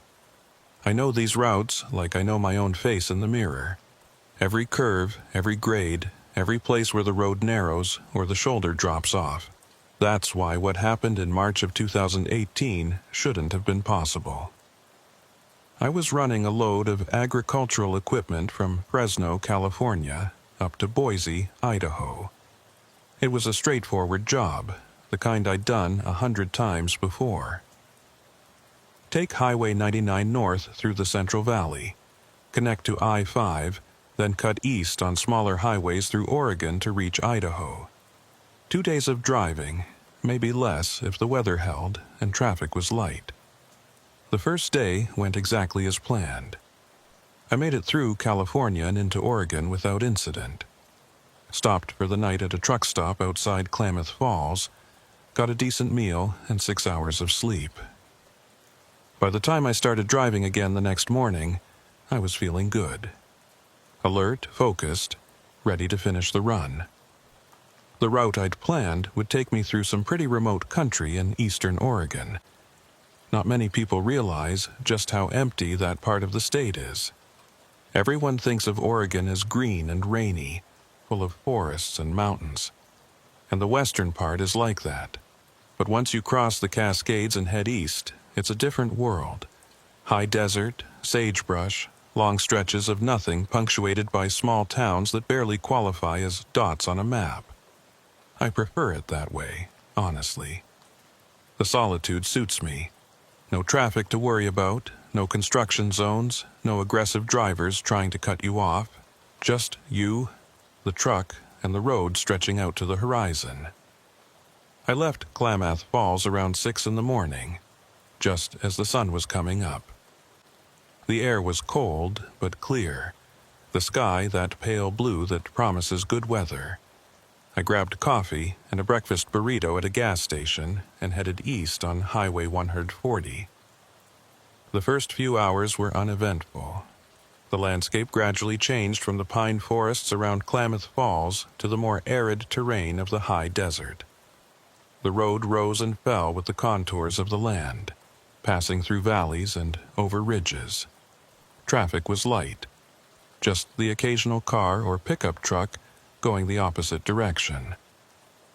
Around 9 in the morning, I was approaching the tiny town of Lakeview. I'd been through it before, knew there wasn't much there. A few gas stations, a couple of diners, maybe 1,000 people total.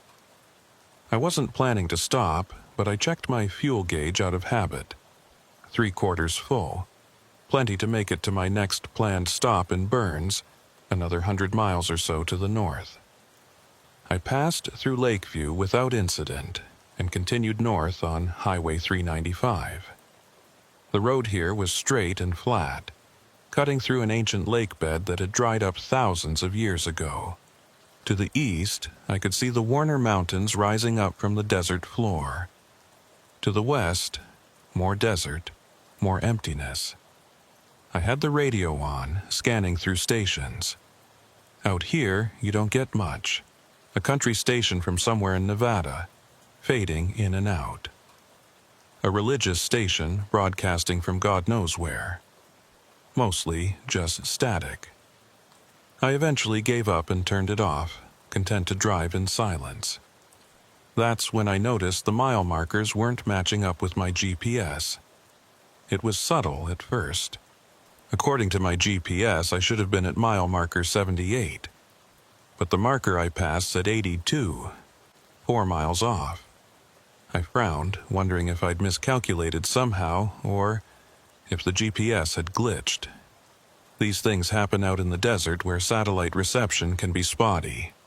I kept driving, paying closer attention now. The next marker said 83. My GPS said I was at mile 79. The discrepancy was growing. I slowed down slightly, checking the GPS more carefully. The screen showed me exactly where I should be, the blue line of Highway 395 stretching north. But something was wrong. The mile markers kept increasing normally, but my position on the GPS barely seemed to be moving at all. Then I saw something that made me hit the brakes. There was a turnoff ahead. A paved road branching off to the east, marked with a faded green sign. The sign had a highway designation on it, but I couldn't make out the number from this distance. What caught my attention was that the turnoff wasn't on my GPS. The map showed Highway 395, continuing straight north with no intersections for another 30 miles. I slowed to about 20 miles an hour as I approached the turnoff. As I got closer, I could make out the sign more clearly. It read, Highway 78 East. Below that, in smaller letters, Denio 47 miles. I knew Highway 78. It ran through the far northeast corner of Nevada, connecting small towns in the middle of nowhere. But according to every map I'd ever seen, Highway 78 didn't connect to Highway 395. Not here, not anywhere in Oregon. The nearest intersection between the two highways was over 100 miles to the south. I pulled over onto the shoulder just past the turnoff and put the truck in park. I grabbed my road atlas from the passenger seat, the old paper kind that I still kept as a backup even in the GPS age. I flipped to the Oregon page and traced Highway 395 with my finger. No Highway 78 intersection. Nothing even close. I checked the Nevada page. Found Highway 78, followed it west. It dead-ended at the Oregon border, nowhere near where I was now. I looked up from the atlas and stared at the turnoff in my rearview mirror. The sign was there, clear as day, Highway 78 east. The pavement looked real, solid. I could see it extending eastward across the desert, a gray ribbon cutting through the brown landscape. But according to my maps, both paper and digital, it didn't exist. I considered just driving on, ignoring the turnoff and continuing north. But something about the situation bothered me. I've been driving long enough to trust my instincts, and my instincts were telling me that something was very wrong. I picked up my phone to call my dispatcher, thinking maybe there'd been some road construction, some new highway extension that hadn't made it onto the maps yet. But I had no signal. 0 bars. I wasn't surprised. Cell coverage in this part of Oregon was spotty at best. I climbed down from the cab and walked back to the turnoff. The morning sun was getting higher now, warming the air. A light breeze kicked up dust from the shoulder. Everything felt normal, ordinary. And yet, the sign looked old. The paint was faded, the metal weathered. It had clearly been here for years, maybe decades. This wasn't new construction. But if this highway had been here for that long, why wasn't it on any maps? I walked a few steps down Highway 78 studying the pavement. It was in poor condition, cracked and weathered, with weeds growing up through the gaps. But it was definitely a paved road, not just a dirt track or ranch access road. I could see the road stretching out across the desert, disappearing into the heat shimmer on the horizon. In the far distance, maybe 10 or 15 miles away, I could make out what looked like a line of trees. That would be unusual out here. Trees meant water, and water meant either a stream or human habitation.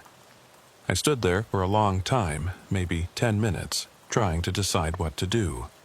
Every logical part of my brain said to get back in the truck and keep going north. This was just some mapping error, some old highway that had been decommissioned and removed from official maps. It happened sometimes, but there was another part of my brain, the part that had kept me alive and employed for 19 years, that was screaming at me to pay attention. That was telling me something about this situation was fundamentally wrong. I walked back to my truck and climbed into the cab. I sat there with the engine idling, staring at that turnoff in my side mirror. I should have driven away. I should have trusted my gut and gotten the hell out of there. Instead, I put the truck in gear, checked my mirrors, and made a U-turn. I pulled up to the turnoff and stopped, the nose of my truck pointing east down Highway 78. I told myself I'd just drive a few miles, see where it led, satisfy my curiosity. Then I'd turn around and get back on 395, back on my planned route. I'd only lose an hour, maybe less. The first sign that I'd made a mistake came as soon as I completed the turn. My GPS went haywire. The screen flickered, the map disappeared, replaced by a loading symbol that just spun and spun without resolving. Then the GPS shut off completely, the screen going black. I tried to restart it, but it wouldn't power on. I checked the connection, made sure the power cable was firmly plugged in. Everything looked fine, but the unit was dead. I told myself it was just a malfunction, a coincidence. GPS units fail sometimes. I had my paper atlas, I had the sun for navigation. I'd be fine. I started driving east on Highway 78. The road was rougher than Highway 395 had been. The pavement more cracked and uneven. I had to slow down to avoid the worst of the potholes. The truck bounced and rattled and I winced, thinking about the agricultural equipment in the trailer. It was supposed to be secured properly, but rough roads could loosen tie-downs, shift loads. The last thing I needed was to arrive in Boise with damaged cargo. But despite the poor condition of the road, it was clearly a real highway. I passed a mile marker about 5 minutes after making the turn. It read Highway 78 Mile 1. So, I was at the beginning of this stretch, wherever it led. The landscape on either side of the road was typical high desert. Sagebrush, dried grass, occasional rock formations.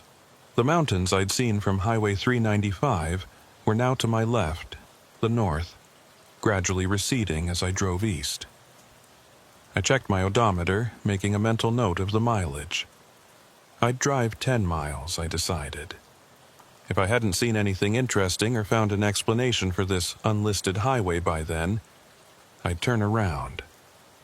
The radio was still off, but I reached over and turned it on, curious if I'd be able to pick up any stations out here. The tuner scanned through the frequencies, finding nothing but static. Not surprising. I was probably in a dead zone, too far from any transmitters. But then, just as the tuner was about to cycle back to the beginning, it caught something. A voice, faint and distorted, speaking words I couldn't quite make out. I adjusted the tuner, trying to lock onto the signal, but it kept drifting. The voice would fade in for a moment, then disappear back into static. I couldn't tell if it was a radio station or a CB transmission or something else entirely. The words were unclear, but there was something about the cadence of the speech that seemed off. Too slow, maybe, or too regular, like someone reading from a script. I gave up trying to tune it in and turned the radio off. The silence that followed seemed heavier somehow, more oppressive. I found myself listening to the sounds of the truck, the rumble of the engine, the hiss of the tires on the rough pavement, the occasional creak and rattle from the trailer. I'd been driving for about 15 minutes when I saw the truck. It was parked on the shoulder ahead, maybe a quarter-mile distant. As I got closer, I could see it was a semi like mine, though older. The paint was faded, and even from a distance I could tell it had been sitting there for a while. The tires were flat, the trailer slightly tilted. I slowed down as I approached, looking for any sign of the driver. The cab appeared to be empty. As I drew even with it, I could see that the driver's door was open, hanging slightly ajar. I pulled over and stopped, putting my truck in park. Every instinct I had was telling me to keep driving, to not get involved, to not stop. But there's a code among truckers. If someone's in trouble, you help. That's just how it is. I grabbed my flashlight and climbed down from the cab. The air outside was warm now, the sun high enough that the desert was starting to heat up. I could hear the wind whistling through the sagebrush, a lonesome sound that seemed to emphasize the emptiness around me. I walked over to the abandoned truck slowly, cautiously. As I got closer, I could see the company name on the door, faded but still legible. Hardin Transport, Reno, NV. Below that was a phone number with a 775 area code. I'd heard of Hardin Transport. They were a small outfit, mostly running regional loads in Nevada and Eastern California. But what was one of their trucks doing out here on a highway that didn't officially exist? I climbed up onto the step and looked inside the cab. It was empty, as I'd thought, but there were signs of recent occupation. A half-full coffee cup sat in the cup holder. A paperback book lay open on the passenger seat. The keys were still in the ignition. I tried to start the truck, but the battery was dead. No surprise there, if it had been sitting for days or weeks with the door open and the interior lights on. I climbed down and walked around to the trailer. The doors were closed but not locked. I opened them and shined my flashlight inside. Empty. Completely empty. Whatever this truck had been hauling, it was long gone. I stood there, staring into the empty trailer, trying to make sense of the situation. A driver wouldn't just abandon a truck like this, not without a good reason. Mechanical failure. But the truck looked like it had just been parked, not broken down. Medical emergency. But then where was the driver? Where was the ambulance, the police report, any sign of what had happened? I walked around the truck one more time, looking for any clues. That's when I noticed the tracks. They were faint, barely visible in the hard-packed dirt of the shoulder. but they were there. Footprints leading away from the truck and into the desert, heading north. Just one set of prints, suggesting a single person walking alone. I followed the tracks with my eyes, trying to see where they led. They extended for maybe 20 or 30 yards, clearly visible in the sandy soil. Then they just stopped, not gradually fading, not being blown away by wind. They just ended, like whoever had been walking had simply ceased to exist. I felt cold despite the growing heat of the day. This was wrong. All of it was wrong. The unlisted highway, the abandoned truck, the footprints that went nowhere. I should have left right then. I should have gotten back in my truck, turned around, and driven back to Highway 395 as fast as I could. But I was committed now, too deep into the mystery to just walk away. I pulled out my phone, thinking maybe I'd gotten into cell range. Still no signal. I checked the time. It was 10:47 a.m. I'd been on Highway 78 for about half an hour. I took several photos of the abandoned truck with my phone, including close-ups of the company name and the license plate. Then I walked back to my own truck and climbed in. I sat there for a moment, debating my next move.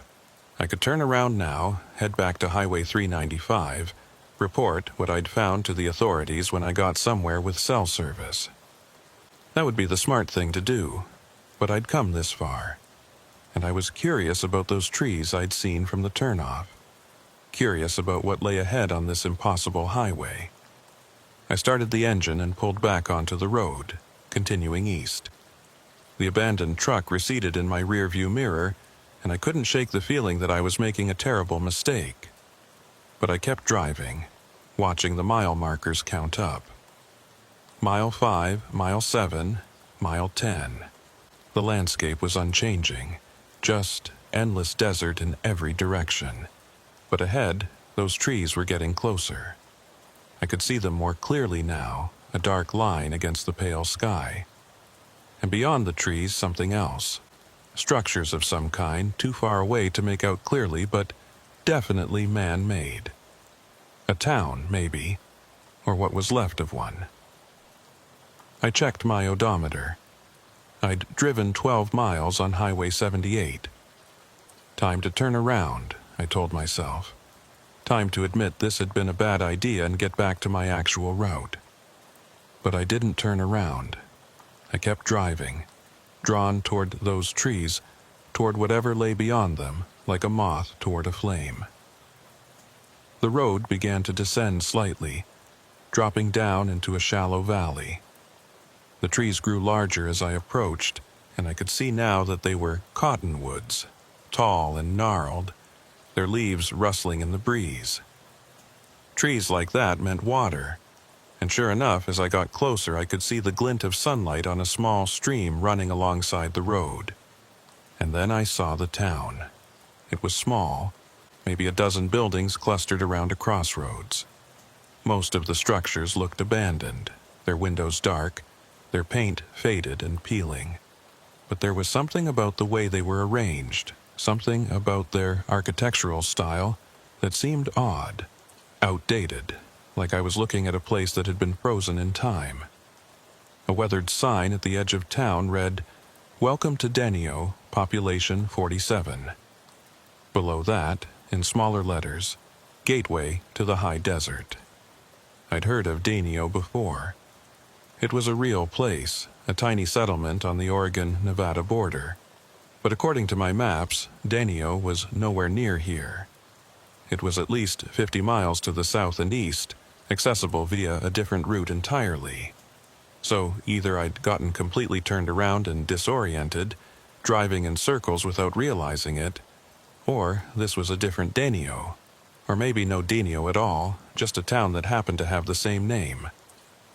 I slowed to a crawl as I entered the town, my eyes scanning the buildings for any sign of life. The main street, if you could call it that, was paved but in terrible condition. Potholes and cracks covered the surface and weeds grew up through the gaps. Most of the buildings were clearly abandoned. A gas station with ancient pumps, a small grocery store with boarded-up windows, a post office with a flag hanging limp in the still air. Everything had that look of long neglect, of being left behind by time. But then I saw something that made me stop the truck completely. There was a diner on the corner, a small building with a faded sign reading Desert Rose Cafe. And in the window, I could see lights, dim and flickering, but definitely on. Someone was here. I pulled into the dirt parking lot in front of the diner and turned off the engine. I sat there for a long moment, staring at the building, trying to decide if this was real or if I'd somehow fallen asleep at the wheel and was dreaming all of this. But everything felt real. The heat, the steering wheel under my hands, the rumble of the engine as it cooled. This wasn't a dream. I climbed down from the cab and approached the diner. The windows were grimy, making it hard to see inside, but I could definitely see lights and what looked like someone moving around. I pushed open the door. A bell chimed, the sound seeming too loud in the silence. The interior was dim, lit by a few bare bulbs hanging from the ceiling. There were a half-dozen tables, most of them covered with a thin layer of dust. Behind a counter at the back, I could see a kitchen area. And standing behind the counter was a woman. She was maybe 60 years old, with gray hair pulled back in a bun. She wore a faded waitress uniform, and she was wiping down the counter with a rag. When I entered, she looked up and smiled, like she'd been expecting me. "Welcome, honey," she said. Her voice was warm, friendly, utterly normal. "You must be hungry after that long drive." I just stood there trying to process what I was seeing. After all the strangeness of the morning, after the impossible highway and the abandoned truck and the town that shouldn't be here, I'd walked into what appeared to be a normal, functioning diner. I managed. "I could eat." She gestured to one of the tables. "Have a seat. I'll bring you some coffee." I sat down, still half convinced I was hallucinating. The table was dusty, like everything else in here, but the chair was solid beneath me. Through the window, I could see my truck parked outside, proof that I hadn't completely lost my mind. The woman brought over a mug of coffee. It was hot, fresh. The smell of it was comforting, grounding. I wrapped my hands around the mug, feeling the warmth seep into my fingers. "Where am I?" I asked. She smiled again, but this time there was something sad in it. "Denio, or what's left of it anyway. But Denio is 50 miles south and east," she finished. "I know. Everyone who comes through says the same thing." I stared at her. "What do you mean, everyone who comes through? How many people come through here?" She sat down across from me, folding her hands on the table. "Not many these days. Used to be more, back when the highway was still on the maps, but it's been years since the maps showed it. Now, it's just the occasional trucker who takes a wrong turn. Like you."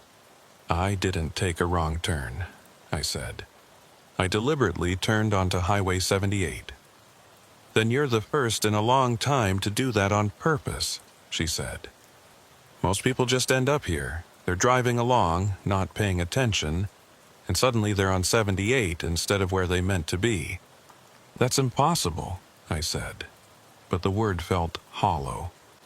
After everything I'd seen this morning, impossible didn't mean much anymore. She shrugged. "Call it what you want. I just know what I've seen. People come through, they're confused, they ask questions I can't answer. Then they leave, and I never see them again." "What about that other truck?" I asked. "The abandoned one about 10 miles back. Do you know anything about that?" Her expression darkened. "That driver came through about 3 weeks ago. Young guy, maybe 30. He stopped here, ate a meal, asked the same questions you're asking. I told him to turn around, to go back the way he came, but he didn't listen. He wanted to see where the highway went, wanted to follow it all the way to the end." "And?" and he never came back. His truck turned up empty a few days later, right where you saw it. I felt my stomach tighten. What happened to him? I don't know, she said quietly. No one knows. That's the thing about Highway 78, people disappear here. Not all of them, but enough that you learn to be careful. Enough that you learn not to ask too many questions. I sat back in my chair, trying to process this. Why do you stay here? If this place is dangerous, if people disappear, why haven't you left? She was quiet for a long moment. Finally, she said, Because I can't. None of us can. We're part of this place now, just like it's part of us. None of you? There are others. A few, scattered around town. We keep to ourselves mostly, but we're here. Have been for a long time. How long? She stood up, not answering the question. You should eat something. You'll need your strength for the drive back. Back to Highway 395? I asked. Yes. Turn around. Head west. Don't stop for anything. And whatever you do, don't try to drive east past this town. That's where he went, the driver of that truck you found. That's where they all go when they don't listen. She disappeared into the kitchen, leaving me alone with my coffee and my thoughts. I looked around the diner, really looked at it this time. The dust on the tables, the cracks in the ceiling, the ancient jukebox in the corner that probably hadn't worked in decades. This place felt wrong. Not dangerous exactly, but wrong. Like it was caught between states, between existing and not existing. The woman came back with a plate of eggs and toast. The food looked real enough, smelled real. I picked up a fork and took a bite. It tasted normal. Good even, but as I ate, I couldn't shake the feeling that I was making another mistake. That by stopping here, by eating this food, by talking to this woman, I was binding myself to this place in some way I didn't understand. I finished the meal quickly and stood up. How much do I owe you? She waved a hand. Nothing. We don't use money here anymore, haven't for years. Then what do you use? She just smiled that sad smile again. You should go now, while you still can. I pulled out my wallet anyway and left a $20 bill on the table. Then I headed for the door, eager to get back to my truck, back to the highway, back to the real world. As I reached the door, she called out to me. Hey, driver, what's your name? Wyatt, I said. Wyatt Dalton. She nodded slowly. I'll remember that, in case anyone comes asking. I didn't like the sound of that, but I didn't stop to ask what she meant. I pushed through the door and hurried back to my truck. The sun was directly overhead now, turning the desert into a blast furnace. I climbed into the cab and started the engine, eager to feel the AC kick in. As the truck rumbled to life, I took one last look at the diner. The woman was standing in the window, watching me. She raised one hand in a small wave. I put the truck in gear and pulled out of the parking lot, heading back west on Highway 78. Back toward Highway 395. Back toward sanity. But as I drove through Danio, I noticed something that made my blood run cold. The population sign at the edge of town had changed. It now read, Population 48. I drove west on Highway 78 for exactly 47 minutes before I realized I wasn't going to make it back to Highway 395. The first sign of trouble came when I checked my odometer.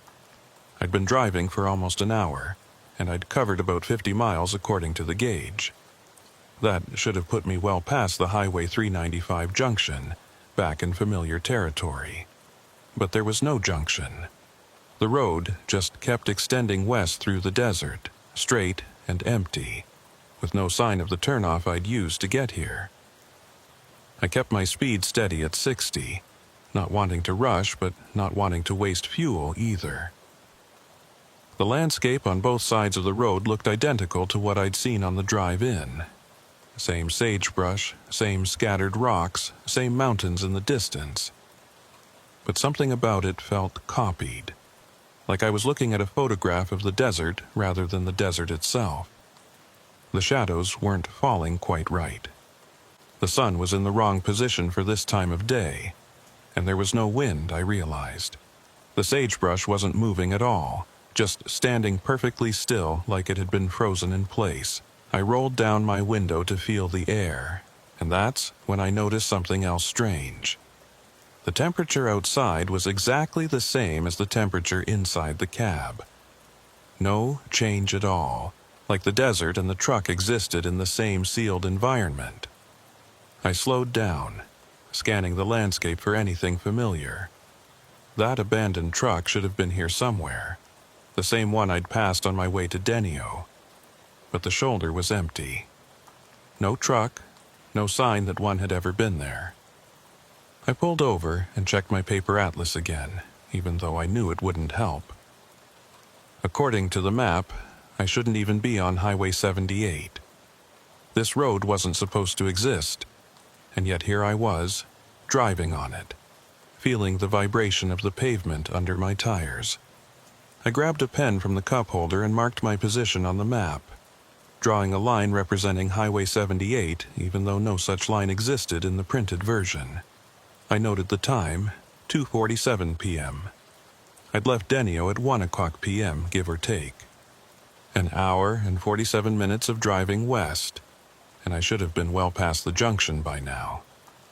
I looked at the fuel gauge, still 3/4 full.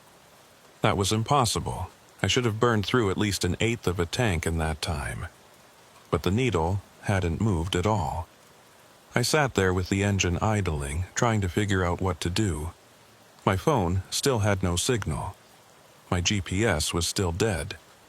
I had maybe 3/4 of a tank of fuel, enough for several more hours of driving, but driving to where? I checked the side mirrors, looking back down the road I'd just traveled. The pavement stretched out behind me, perfectly straight, disappearing into a heat shimmer on the horizon even though the day wasn't particularly hot.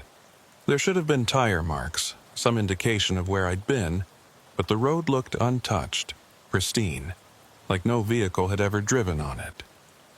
I thought about the woman at the diner, about her warning. Highway 78 doesn't work the way normal roads do. At the time, I'd thought she was being metaphorical. Now I was beginning to understand she'd been completely literal. I decided to keep going west. Eventually, I'd have to hit something. Another highway, a town, some landmark that would tell me where I was. I couldn't just drive in circles forever. I pulled back onto the road and continued west. The sun was past its zenith now, starting its slow descent toward the western horizon. I'd been on Highway 78 for about 4 hours total, and I was starting to feel the effects of the stress. My shoulders were tense, my jaw clenched. I forced myself to relax, to breathe deeply, to stay calm. Panicking wouldn't help. I was a professional driver with 19 years of experience. I knew how to handle unexpected situations. This was just another problem to solve, another challenge to overcome. But deep down, I knew this was different. This wasn't a mechanical failure or bad weather or a missed exit. This was something fundamentally wrong with reality itself. I tried the radio again, hoping to pick up something, anything, that would ground me in the real world. The tuner scanned through the frequencies, finding nothing but static at first. Then it caught something on the AM band, faint and distant. It was music, old country music, the kind my grandfather used to listen to, Hank Williams or someone like that. The signal was weak, fading in and out, but I could make out some of the lyrics. Something about lost highways and endless roads. Then the music cut out, replaced by a voice. It sounded like a radio announcer speaking in that formal, measured tone they used back in the 1950s. Highway 78, the road to nowhere and everywhere. If you find yourself here, traveler, know that you have crossed a threshold. The rules you knew no longer apply. Time moves differently here. Space folds in on itself. And the only way forward... Static swallowed the rest of the sentence. I adjusted the tuner, trying to recapture the signal, but it was gone. Just empty hiss across all frequencies. I turned the radio off, my hands shaking slightly on the wheel. That broadcast couldn't have been real. It had to be my mind playing tricks, my subconscious creating explanations for what I was experiencing. But it had felt real. It had sounded real. I drove for another hour. The landscape never changed. Just the same endless desert stretching out in all directions. No towns, no intersections, no other vehicles. Just the road and the sky and the emptiness. My throat was getting dry. I'd finished the coffee I'd bought in Lakeview hours ago, and I hadn't thought to bring more water. The woman at the diner had given me food, but I'd been too unsettled to think about supplies for a longer journey. I checked the fuel gauge again. Still 3/4 full. The needle hadn't moved at all, despite over 2 hours of driving since the last check. Either the gauge was broken, or something even stranger was happening. Then I saw something ahead that made my stomach drop. Trees. A dark line of cottonwoods growing alongside the road. I slowed down, my heart pounding. No, it couldn't be. I'd been driving west for over an hour and a half. There was no way I could be back at Denio already. But as I got closer, there was no denying it. The trees were the same, the stream running alongside the road was the same, and beyond the trees I could see the buildings of the town. I'd driven in a complete circle somehow, ending up right back where I'd started. I pulled into Denio and stopped in the middle of the main street, just sitting there, trying to process what had happened. The town looked exactly as it had before. The same abandoned buildings, the same faded signs. The diner, with its dim lights still visible through the grimy windows, and the population sign at the edge of town still read, Population 48. I climbed down from the cab and walked over to the diner. The bell chimed as I pushed through the door, and the woman looked up from behind the counter. If she was surprised to see me again, she didn't show it. "Back so soon?" she asked, and there was something knowing in her voice, like she'd seen this exact scenario play out countless times. "I drove west," I said, trying to keep my voice steady. "I drove west for over an hour and a half. I should be back at Highway 395 by now. Instead, I'm here. How is that possible?" I walked closer to the counter, and for the first time I noticed the details of the place. There was a calendar on the wall behind her, yellowed with age, showing October 1987. The coffee pot on the warmer looked like it had been sitting there for decades, the liquid inside thick and dark. A fly strip hung from the ceiling, covered in the desiccated bodies of insects that had died long ago. She set down the rag she'd been using to wipe the counter and looked at me with those sad eyes. "I tried to warn you. Highway 78 doesn't work the way normal roads do. It doesn't matter which direction you drive, you always end up back here." "That's impossible," I said, but the word felt even more hollow than before. "Is it?" she asked.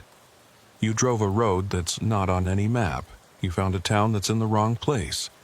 A man disappeared 3 weeks ago and nobody even knows he's missing. At what point do you stop saying impossible and start accepting what's happening?" I slumped into a chair, feeling the weight of the situation crushing down on me. The vinyl seat cracked under my weight, the foam padding beneath it compressed to almost nothing. I noticed the pattern on the Formica table, a design that hadn't been popular since before I was born. Everything in this place was frozen in time, preserved like an insect in amber. "There has to be a way out. There has to be." "There is," she said. "But it's not the way you think." I looked up at her. "What do you mean?" She came around the counter and sat down across from me, her movements slow and deliberate. Up close, I could see more details. The waitress uniform she wore was authentic vintage, not a reproduction. Her hands were weathered, the skin thin and papery, but she moved with the certainty of someone much younger. "How long have you really been here?" I asked suddenly. "You said you don't remember, but you must have some idea." She folded her hands on the table, and I noticed she wore a wedding ring. Simple gold, worn smooth with age. The last date I remember clearly was October 12, 1987. That was the day Highway 78 was officially closed, when they took it off the maps. 1987. I did the math in my head. That's over 30 years ago. "Is it?" she asked, with that sad smile. Time doesn't mean much here. To me, it feels like it was just last week. Or maybe last year. The days all blend together after a while. She came around the counter and sat down across from me, just like before. Highway 78 is a loop. East or west, it doesn't matter. You'll always end up back here in Denio. But there's a third option. "What option?" "You can drive through," she said. "Past Denio, heading east. Keep going until you reach the end of the highway." "That's what the other driver did," I said. "The one whose truck I found, and he disappeared." "Yes," she admitted. "He did. But that doesn't mean you will. Every person who comes here is different. Some of them make it through, some of them don't." "What's at the end of the highway?" I asked. "What's out there?" She was quiet for a long moment. Finally, she said, "I don't know. I've never been past the town limits. None of us have. We're bound here, stuck in this place. But you're different. You still have a choice." "Some choice," I muttered. "Drive in circles forever or risk disappearing like that other driver." "There's a third option," she said again. "You could stay." I looked at her sharply. "Stay here? Become one of you?" "It's not the worst fate," she said. "It's quiet here, safe in its way. No bills to pay, no schedules to keep, no worries about the future because there is no future. Just an endless present, day after day, unchanging." "That sounds like hell," I said. She smiled sadly. "Maybe. Or maybe it's just different. Maybe it's what you make of it." I stood up, shaking my head.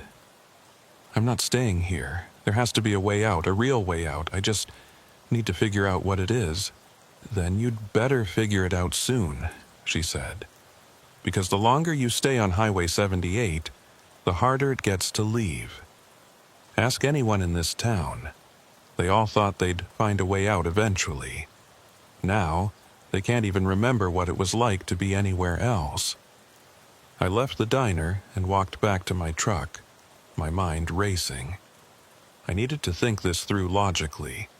There was a pattern here, rules that governed how this place worked. I just needed to understand them. I climbed into the cab and pulled out my logbook. I needed to document everything, to create a record that made sense. But when I opened the book and looked at my most recent entries, I felt a chill run down my spine. According to my logbook, I'd left Klamath Falls yesterday morning. But that couldn't be right. I'd left this morning, just a few hours ago. I clearly remembered stopping for coffee, eating that breakfast burrito, starting the drive east. But the logbook didn't lie. The date on the last entry was March 14th. Today was March 15th. Somehow, I'd lost an entire day. I flipped back through earlier entries, looking for any other discrepancies. Everything seemed normal up until yesterday. My routes were accurate, my times made sense, my locations matched my memories. But then I noticed something strange. 3 days ago, on March 12th, I'd apparently driven through Lakeview, Oregon. According to my notes, I'd stopped for fuel there around 9 a.m. But I remembered that stop. It had happened this morning, not 3 days ago. Except according to my logbook, this morning was 3 days in the past. I set the logbook aside, feeling my grip on reality starting to slip. Time wasn't working right here. Or maybe it was my memory that wasn't working right. I couldn't tell anymore. I stared at the pages, trying to find some explanation that made sense. Maybe I'd filled out the dates wrong. Maybe I'd been more tired than I realized, losing track of days without noticing. But the entries were in my handwriting, dated in my own hand. And they contradicted everything I remembered about the last few days. I grabbed my phone and checked the date there. March 15th, 2018. Same as the logbook. But that meant I'd been on the road for 3 days, not the few hours I remembered. Where had the time gone? What had I been doing for those missing days? I tried to think back, to piece together a timeline. I remembered leaving home on when? March 12th? That matched the logbook. I remembered the drive to Klamath Falls, stopping for the night. Then, there was a gap, a fuzzy period where my memories didn't quite connect. Had I stopped somewhere else? Had I driven Highway 78 before, looped through multiple times without realizing it? The more I tried to remember, the less certain I became about anything. I started the engine and pulled out of Denio, heading east this time. If driving west just brought me back here, and staying was out of the question, then I had no choice but to go forward, to see what lay at the end of Highway 78, whatever that might be. The woman from the diner was right about one thing.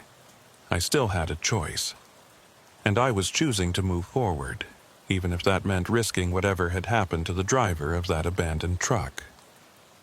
The road stretched out ahead of me, arrow straight across the desert floor.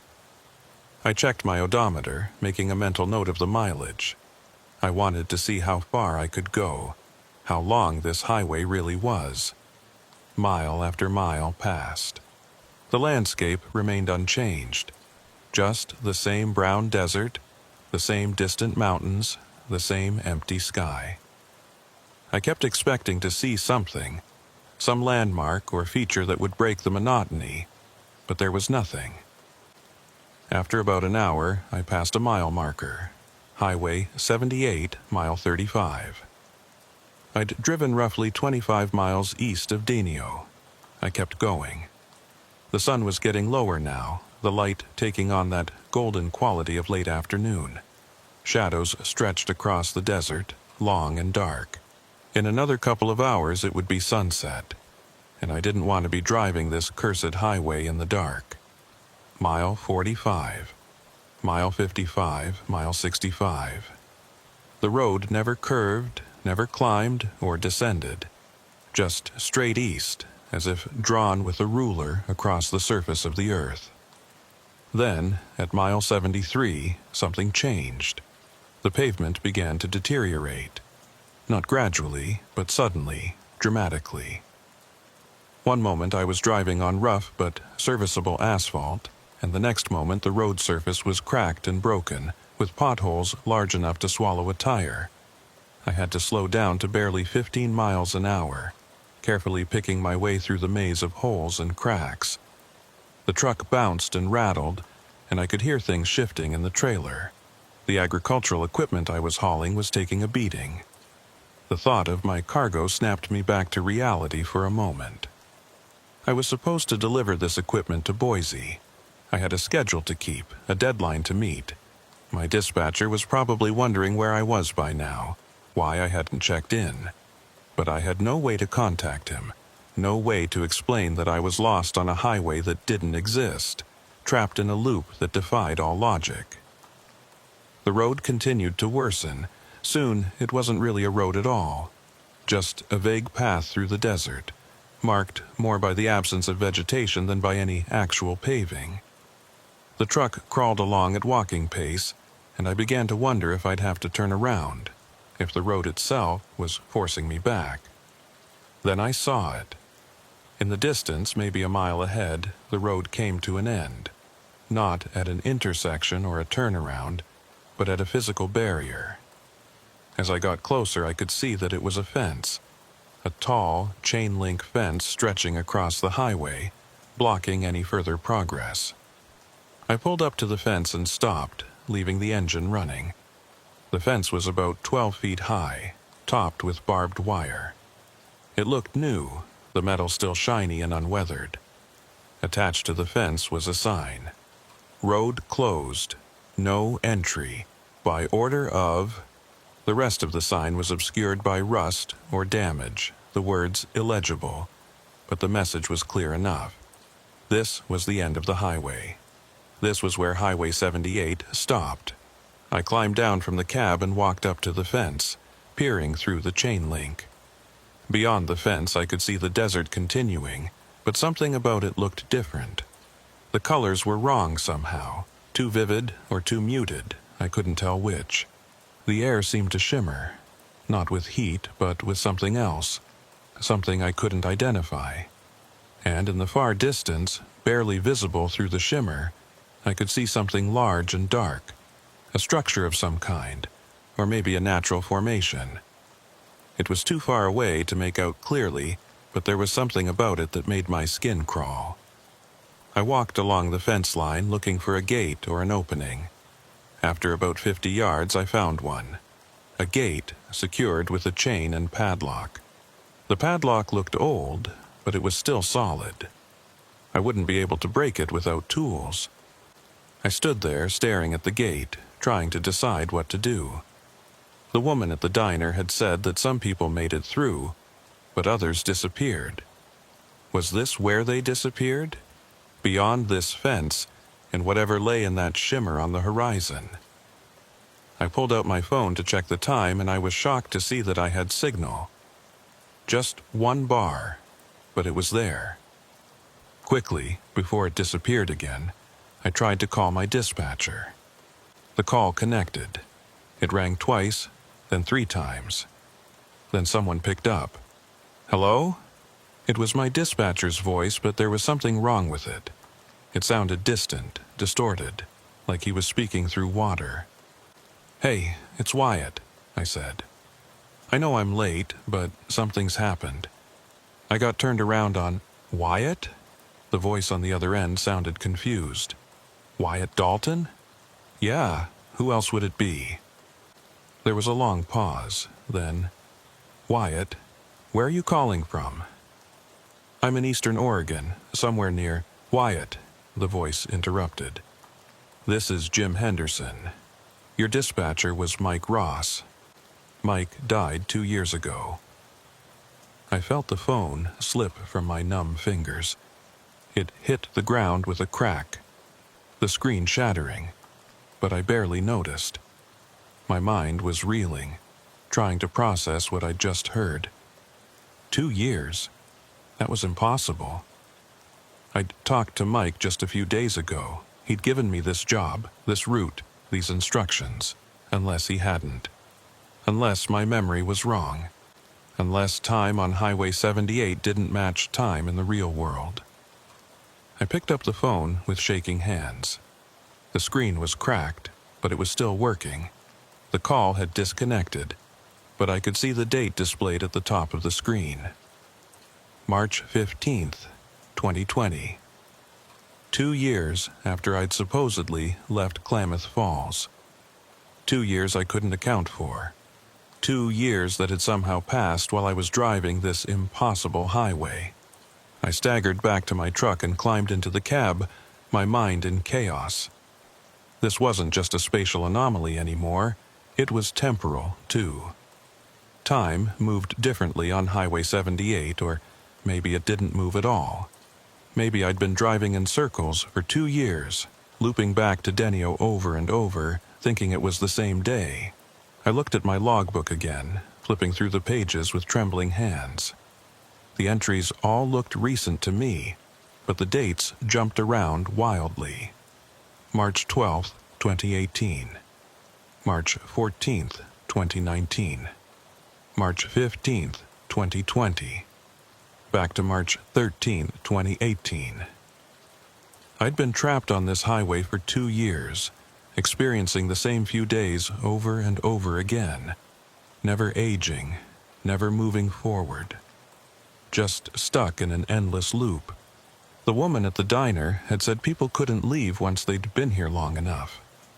Now I understood why. It wasn't that they couldn't physically leave. It was that they'd lost so much time, they had nothing to go back to. Their jobs would be gone, their families would have moved on, their entire lives would have continued without them. I sat there in the cab of my truck, parked at the end of Highway 78, and I realized I had a choice to make. I could try to go back, drive west to Denio, then somehow find a way to break the loop and return to Highway 395, to the real world. But what would I be returning to? What was left of my life after 2 years? Or I could stay here, accept what had happened, and make a new life in Denio, with the other people who'd gotten trapped here. The woman at the diner had said it wasn't the worst fate. Maybe she was right. Or I could go forward, climb that fence, walk through that shimmer on the horizon, see what lay beyond. Maybe that's where the missing drivers had gone. Maybe that's where the highway really led. I looked at the fence, at the padlock on the gate. I could break it if I really wanted to. I had tools in the truck, a tire iron that would make short work of that old lock. The question was, did I want to? Did I want to see what was beyond that fence, beyond that shimmer? Or was ignorance, in this case, the better choice? I sat there as the sun sank lower in the sky, turning the desert orange and red and purple. The shimmer beyond the fence seemed to intensify in the fading light, pulsing with colors I didn't have names for.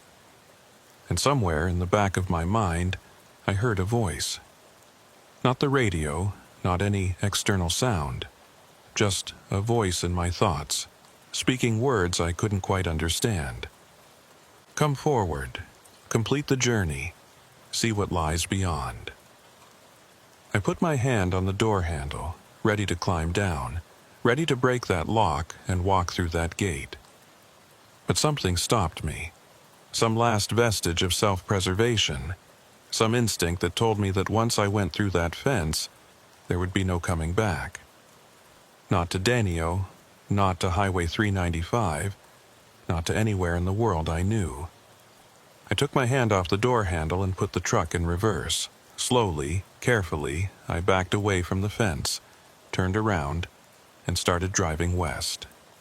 Back toward Denio, back toward the loop, back toward the only thing I had left. As I drove, I noticed something in my rearview mirror. The fence was gone. The end of the highway had simply vanished, replaced by more road stretching endlessly east. It was like it had never been there at all, like I'd never been there at all. I made it back to Denio just as the sun was setting. The town looked different in the dim light, the shadows deeper, the buildings more skeletal. I pulled into the parking lot of the diner and turned off the engine. The woman was still there, visible through the window, still wiping down that same counter.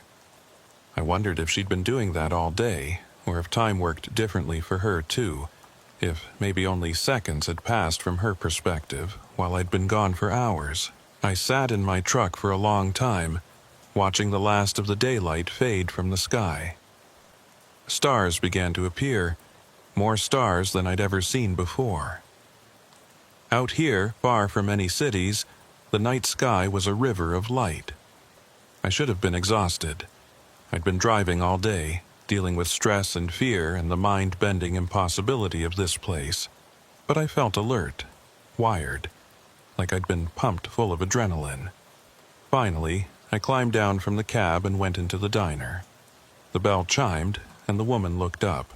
"You went to the fence," she said. It wasn't a question. "How did you know?" "Everyone goes to the fence eventually. Everyone who drives east." She set down her rag and came around the counter. "Did you go through?"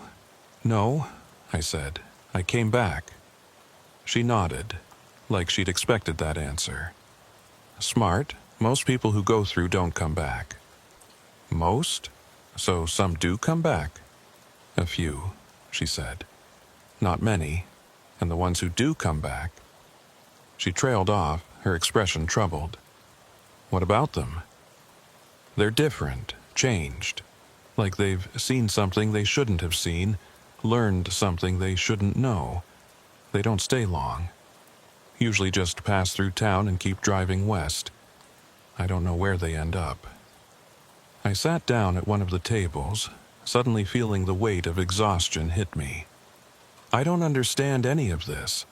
The loop, the fence, the time jumps. What is this place?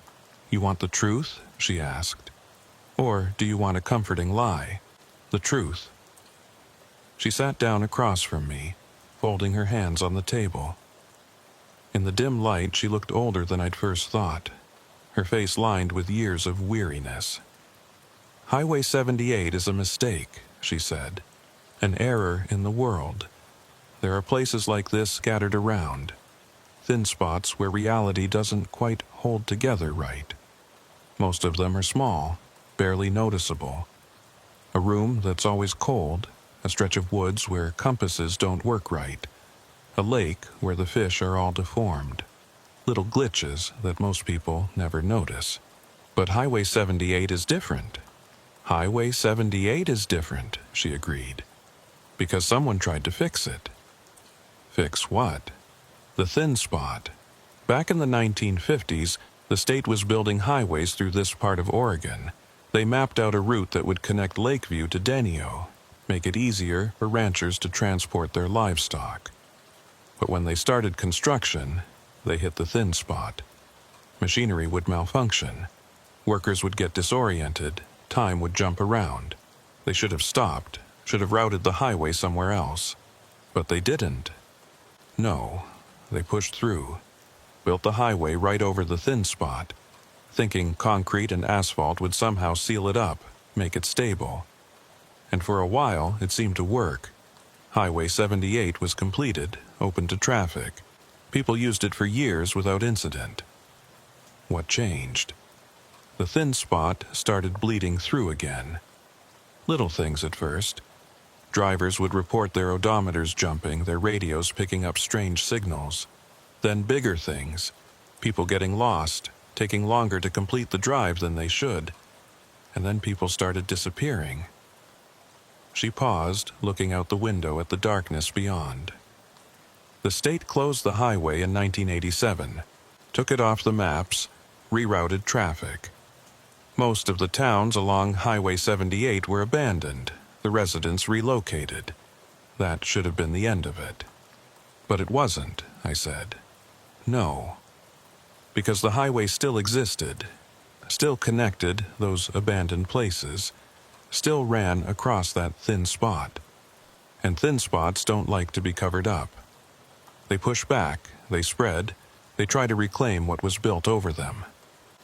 Highway 78 started appearing on its own, connecting to other roads, drawing people in, like it was hungry for travelers. "And the people who come here," I asked, "the ones like me?" "Most find their way out eventually. They drive in circles for a few hours or a few days. Then suddenly they're back on Highway 395, back in the real world. Their GPS glitches. Their memories are confused, but they're fine. They tell themselves it was just exhaustion, just stress playing tricks on their mind. But some don't make it out." "No," she said quietly. "Some don't. Some of us get stuck here, caught in the loop. And after a while, we stop trying to leave. We accept where we are. We become part of the place." "How long have you been here?" I asked.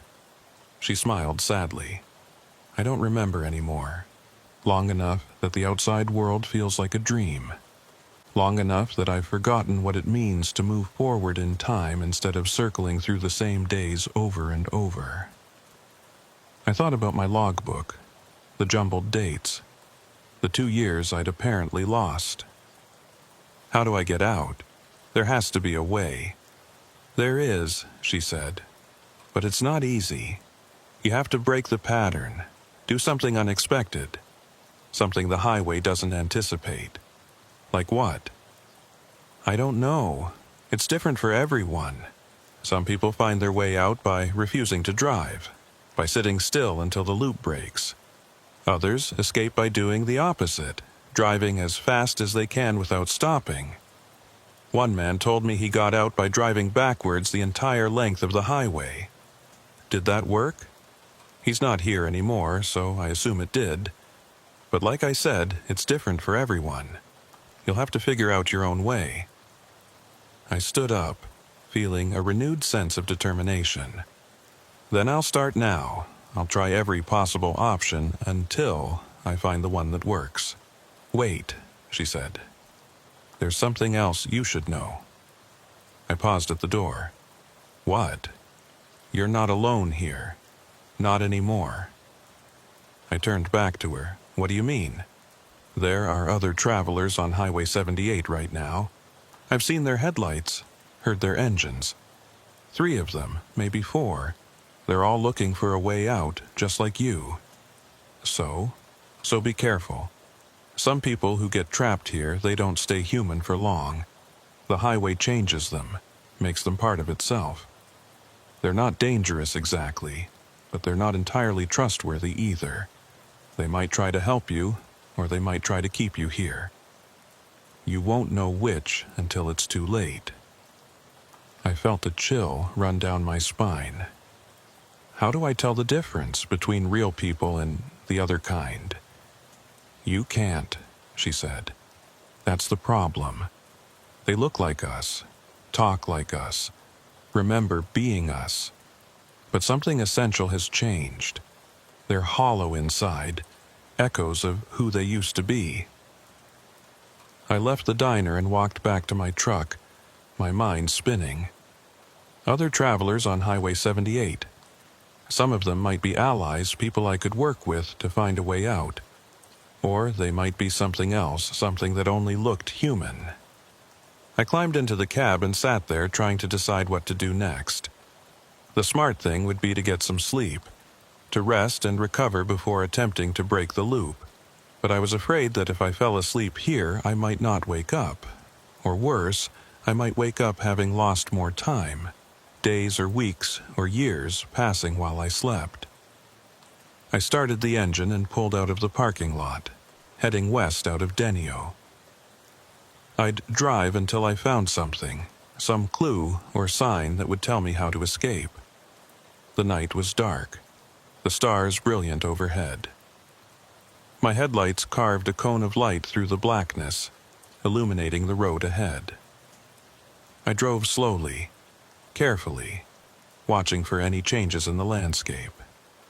After about 20 minutes, I saw them, headlights in the distance, coming toward me from the west. Another vehicle, another traveler. I slowed down as we approached each other, and I got a good look at the other vehicle as it passed. It was a pickup truck, newer model, with a single occupant. The driver was a man, middle-aged, with a beard and a baseball cap. He glanced at me as we passed, and for just a moment our eyes met. His expression was blank, not scared or confused or relieved to see another person, just blank, like he was looking through me rather than at me. I watched in my rearview mirror as his taillights receded into the darkness. Then they were gone, and I was alone again. Or was I? The woman at the diner had said there were 3 or 4 other travelers. If that was one, where were the rest? I continued west, keeping my eyes open for any other vehicles.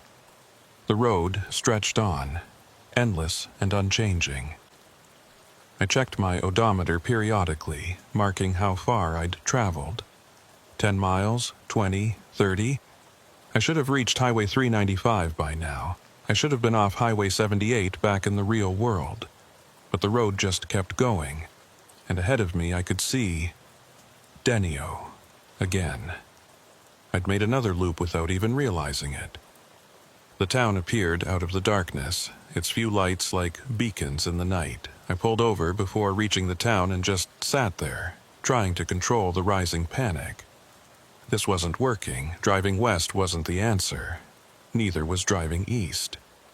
The loop was too strong. the pattern too ingrained. I needed to think outside the box, do something the highway wouldn't expect. That's when I had an idea. The woman had said some people escaped by refusing to drive, by sitting still. But what if I did the opposite? What if I drove off the road entirely into the desert? It was a risky move. I could get stuck in the sand, damage the truck, strand myself in the middle of nowhere. But staying on Highway 78 was clearly not working. I put the truck in gear and cranked the wheel hard to the right, leaving the pavement and driving into the desert. The truck bounced and rattled over the rough terrain, sagebrush scraping against the undercarriage. I kept the speed low, not wanting to hit a rock or drop into a wash. The headlights illuminated the desert ahead, casting long shadows from the scattered vegetation. In the distance, I could see mountains, their dark silhouettes against the starry sky. I drove for about 10 minutes, the highway receding behind me, Denio's lights disappearing. I was truly off-road now, in the middle of nowhere, guided only by the stars and my own sense of direction. Then, without warning, the ground beneath me turned to pavement. I slammed on the brakes, staring in disbelief. I was back on Highway 78. Somehow, despite driving perpendicular to the road, I'd ended up back on it. The highway had followed me. Or maybe I'd never left it at all. Maybe the entire desert was part of the loop, and no matter where I drove, I'd always end up back on the same stretch of road. I sat there, engine idling, trying to comprehend what had just happened. The rules of this place made no sense. Space didn't work right. Time didn't work right. Causality itself seemed to be broken. That's when I saw the second traveler. It was another semi parked on the shoulder about 100 yards ahead. The running lights were on, but the cab appeared to be empty. As I approached, my headlights illuminated the side of the trailer, and I could see the company name painted there. Hardin Transport, Reno, NV. My blood ran cold. This was the same truck I'd seen earlier, the abandoned one I'd investigated. But that truck had been 10 miles east of Denio. Now it was here, west of town, like it had moved on its own. Or maybe there were multiple trucks. Maybe this was a different one from the same company. I pulled up alongside it and got out, grabbing my flashlight. I walked over to the abandoned truck and climbed up to look in the cab. Empty, just like before. Keys in the ignition, coffee cup in the holder, paperback book on the seat. Everything exactly the same. I climbed down and walked around to the trailer. The doors were closed, and when I opened them and shined my light inside, I saw what I expected. Empty, completely empty. But this time there was something else. Something I'd missed before, or maybe something that had been added since I'd last looked. There was writing on the floor of the trailer, scratched into the metal with something sharp. The letters were crude, but legible. Don't trust the others. They're not real. They want you to stay. I backed away from the trailer, my heart pounding. The driver of this truck, whoever they were, had left a warning. But warning against what? The woman at the diner had said there were other travelers, some of whom had been changed by the highway. Was this message about them? I heard an engine behind me and spun around. Another vehicle was approaching from the west, headlights cutting through the darkness. As it got closer, I could see it was the same pickup truck that had passed me earlier. The one with the blank-eyed driver. The truck slowed down and pulled over, stopping about 20 feet away. The driver's door opened and the man stepped out. He looked the same as before, middle-aged, bearded, wearing a baseball cap. But in the light of the headlights, I could see his expression more clearly. It was friendly, welcoming, too welcoming. "Hey there," he called out. "Looks like we're both lost on this crazy road. You got any idea how to get out of here?" I kept my distance, my hand resting on the door handle of my truck. I'm working on it. Yeah, me too, he said, walking closer. I've been driving for, hell, I don't even know how long anymore. Days, maybe weeks. Time's all screwed up here. But I think I'm starting to figure it out. Figure what out? The pattern, he said. The highway has a pattern, a rhythm. If you can sync up with it, match its frequency, you can slip through. Get back to the real world. How do you do that? I asked, not sure if I believed him, but curious to hear what he'd say. You have to stop fighting it, he said. Stop trying to escape. That's what keeps you trapped. The more you struggle, the tighter the loop gets. But if you relax, if you accept where you are, the highway lets you go. I thought about the woman at the diner, about how she'd said people who stayed too long stopped trying to leave. Was that what had happened to this man? Had he accepted his fate, and now he was trying to convince others to do the same? I don't think that's right, I said carefully. I think the highway wants us to accept it. That's the trap. His friendly expression didn't change, but something in his eyes hardened. You're making a mistake. Fighting it will only make things worse. Maybe, I said, but I'd rather make that mistake than give up. He stared at me for a long moment. Then he shrugged and turned back to his truck. Suit yourself, but when you've been here as long as I have, you'll understand. He climbed back into his pickup and drove away, heading west toward Denio. I watched his taillights disappear, then turned back to the abandoned Hardin transport truck. The writing on the trailer floor had been right. Don't trust the others. That man, whoever he was, had been changed by Highway 78. He was part of the loop now, trying to bring others into it. I needed to find the real travelers, the ones who were still fighting to escape. But how could I tell the difference? How could I know who was real and who was an echo? I climbed back into my truck and started driving east, back toward Denio. As I passed through the town, I saw movement in the diner. The woman was still there, still wiping that counter. I didn't stop. On the other side of town, I saw another vehicle parked on the shoulder.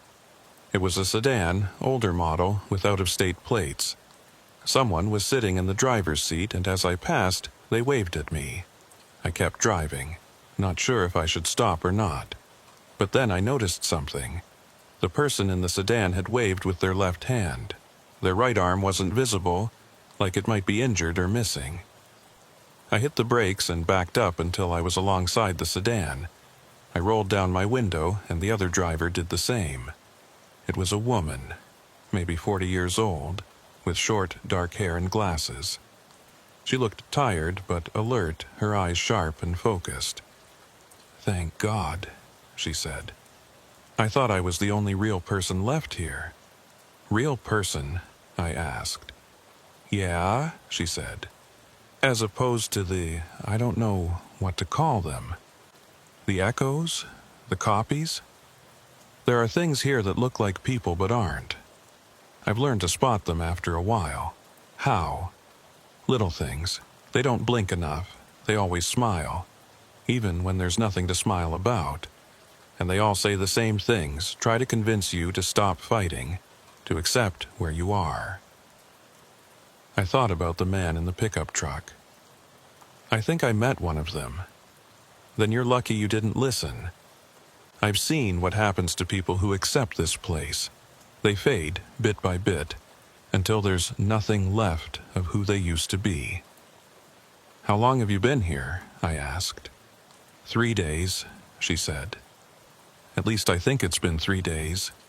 It's hard to tell, but I've been keeping track, marking time, trying to stay grounded in reality. 3 days. In Highway 78 terms, that could mean anything.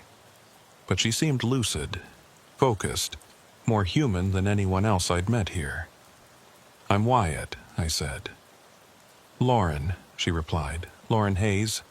And before you ask, yes, I've tried everything I can think of to get out of here. Driving east, driving west, driving off-road, sitting still, going fast, going slow, nothing works. There has to be a way, I said. People have escaped before. If they have, they didn't leave instructions, she said bitterly. I'm starting to think the only way out is to be chosen, like the highway decides who gets to leave and who doesn't. I didn't want to believe that, but I was running out of other explanations. What if we worked together? Two people might be able to find something one person would miss. She considered this, then nodded.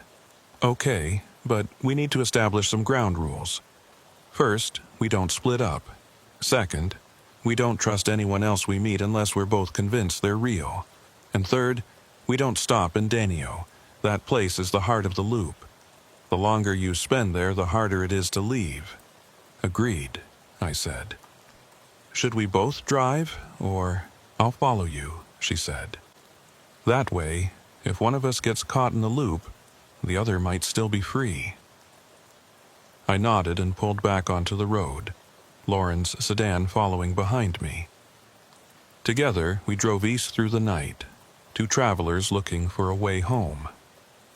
Lauren and I drove together for what felt like hours, though time had become meaningless on Highway 78.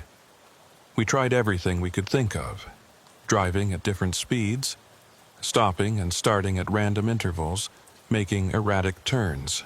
Nothing worked. We always ended up back in Denio. After our fifth or sixth loop through the town, Lauren pulled up beside me and motioned for me to stop.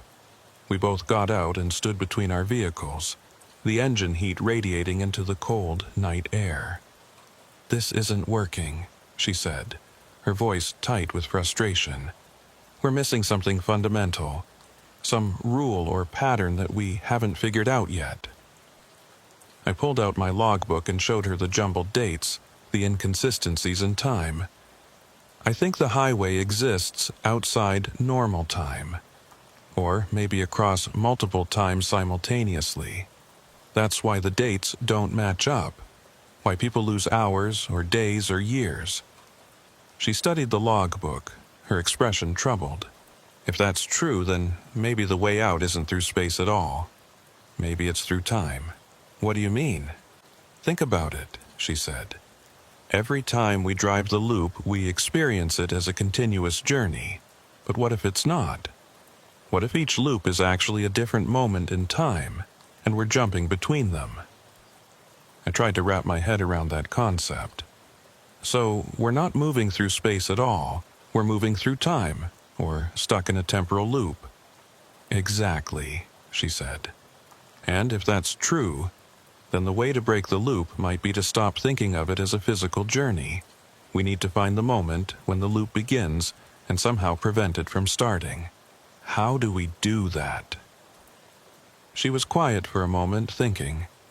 Then she said, "The turnoff, where Highway 78 connects to Highway 395, that's where you entered the loop, right?"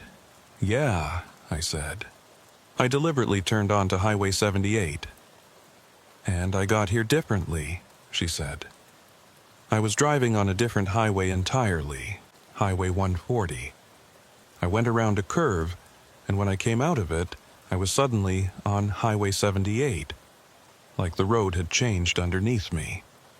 Two different entry points," I said, "but both leading to the same loop."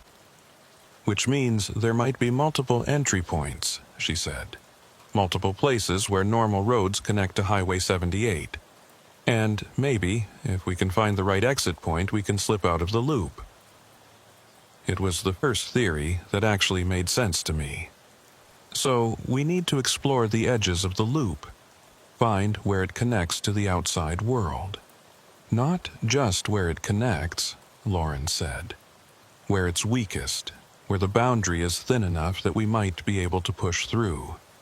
We got back in our vehicles and started driving again, but this time with a different purpose. Instead of trying to reach a specific destination, we were looking for anomalies, places where the highway felt different or wrong. We drove slowly, paying attention to every detail: the texture of the pavement, the spacing of the mile markers, the way the landscape looked in the headlights. We were looking for glitches, for seams in the fabric of this impossible place. After about an hour, I noticed something. There was a stretch of road, maybe a quarter-mile long, where my truck's steering felt strange. Not loose exactly, but like I was driving through water instead of air. A subtle resistance that made the wheel harder to turn. I pulled over and motioned for Lauren to stop. When she got out of her car, I asked if she'd felt anything unusual. "Yeah," she said. Like the road was pushing back somehow, like it didn't want us here. "That might be a boundary," I said. "A place where the loop is thin." We walked along the shoulder, examining the road more carefully. At first, I didn't see anything unusual. Just the same cracked pavement, the same faded center line. But then Lauren pointed to something I'd missed. "Look at the mile marker." I turned and looked. There was a marker about 50 yards back, partially hidden by sagebrush. It read mile 78. "So," I said. "There was another mile 78 marker about 3 miles back," she said. "I noticed it because 78 is my birth year. We've passed 2 markers with the same number, which means we're in a section where the highway overlaps itself," I finished. "Where 2 different moments in the loop occupy the same space." "Exactly.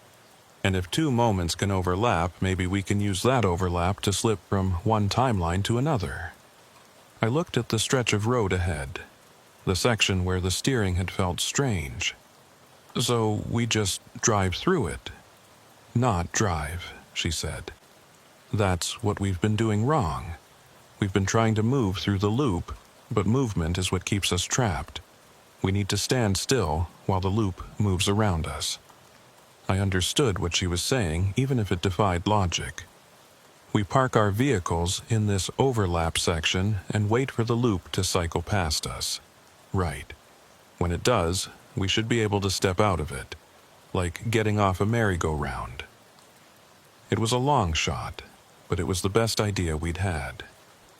We drove our vehicles into the middle of the overlap section, the place where the steering felt strange, and parked them side by side. Then we both got out and stood between the trucks, waiting. At first, nothing happened. The night was quiet, the stars brilliant overhead. A coyote called in the distance, its howl echoing across the desert. Then I felt it, a subtle vibration, like standing on a highway bridge when a heavy truck passes underneath. The ground beneath my feet was shaking, but not with seismic motion. It was something else, something I didn't have words for. "Do you feel that?" Lauren asked, her voice tense. "Yeah." The vibration grew stronger. The air around us began to shimmer, like heat waves rising from hot pavement. But it was cold, and the shimmer wasn't heat. It was reality itself, wavering and uncertain. I could see double now, 2 versions of the same landscape, slightly offset from each other. 2 roads, 2 deserts, 2 skies. They were overlapping, trying to occupy the same space. Lauren grabbed my arm. "It's working. The loop is cycling. When it does, we need to step into the version of reality that's not Highway 78. How do we know which one that is?" "We don't. We just have to choose." The shimmer intensified. I could see 3 versions now, then 4, then so many overlapping realities that I couldn't count them all. Each one slightly different. Each one a moment in the loop playing out simultaneously. In one version, it was day. In another, it was raining. In another, the road was gone entirely. Just empty desert. "That one," Lauren said, pointing to the version where there was no road. "That's before Highway 78 was built. If we can reach that timeline, we'll be free." She was right. If we could get to a version of reality where Highway 78 had never existed, the loop couldn't hold us. But how do you step into the past? How do you move from one timeline to another? The answer, I realized, was that you don't move. You let go. You stop clinging to the version of reality you know and allow yourself to fall into another one. I closed my eyes and released my grip on the present moment. I let go of my certainty about where I was and when I was. I let go of my attachment to this version of Highway 78, this moment in the loop. For a brief instant, I felt like I was falling. The ground disappeared beneath my feet, and I was tumbling through layers of time, through all the different moments that Highway 78 had existed and not existed. Then, abruptly, I hit solid ground. I opened my eyes. I was standing in the desert. The road was gone. No pavement, no mile markers, no faded center line. Just sagebrush and sand and rocks stretching out in every direction. My truck was gone too. Lauren's sedan was gone. We were standing in the middle of nowhere, completely alone. Except we weren't alone. In the distance, maybe a mile away, I could see a highway. A real highway, with cars moving along it, their headlights visible in the pre-dawn darkness. "Is that Highway 395? Lauren asked, her voice filled with hope. "I think so," I said. We started walking toward it, picking our way carefully through the desert terrain. The walk took about 20 minutes, and with each step, I felt more grounded, more real. The disorientation of the loop was fading, replaced by normal sensations: tired feet, cold air, the smell of sagebrush. When we reached Highway 395, we stood on the shoulder and watched the cars pass. Normal traffic, normal people, going about their normal lives. They had no idea what we'd just been through, no concept of the impossible place we'd just escaped. I pulled out my phone. It had signal, full bars. I checked the date. March 16th, 2018. According to my phone, only 1 day had passed since I'd left Klamath Falls. But according to my logbook, 2 years had passed. I didn't know which one was true anymore. Lauren checked her phone too. March 16th, she confirmed. Same day I got lost. We looked at each other, both thinking the same thing. We'd escaped Highway 78, but we'd left our vehicles behind. My truck with its load of agricultural equipment. Her sedan with whatever belongings she'd had in it. "We need to report this," I said. "Tell someone what happened." "Tell them what?" Lauren asked. "That we got trapped on a highway that doesn't exist? That we lost 2 years but also only lost 1 day? They'll think we're crazy." She was right, of course. But we had to try.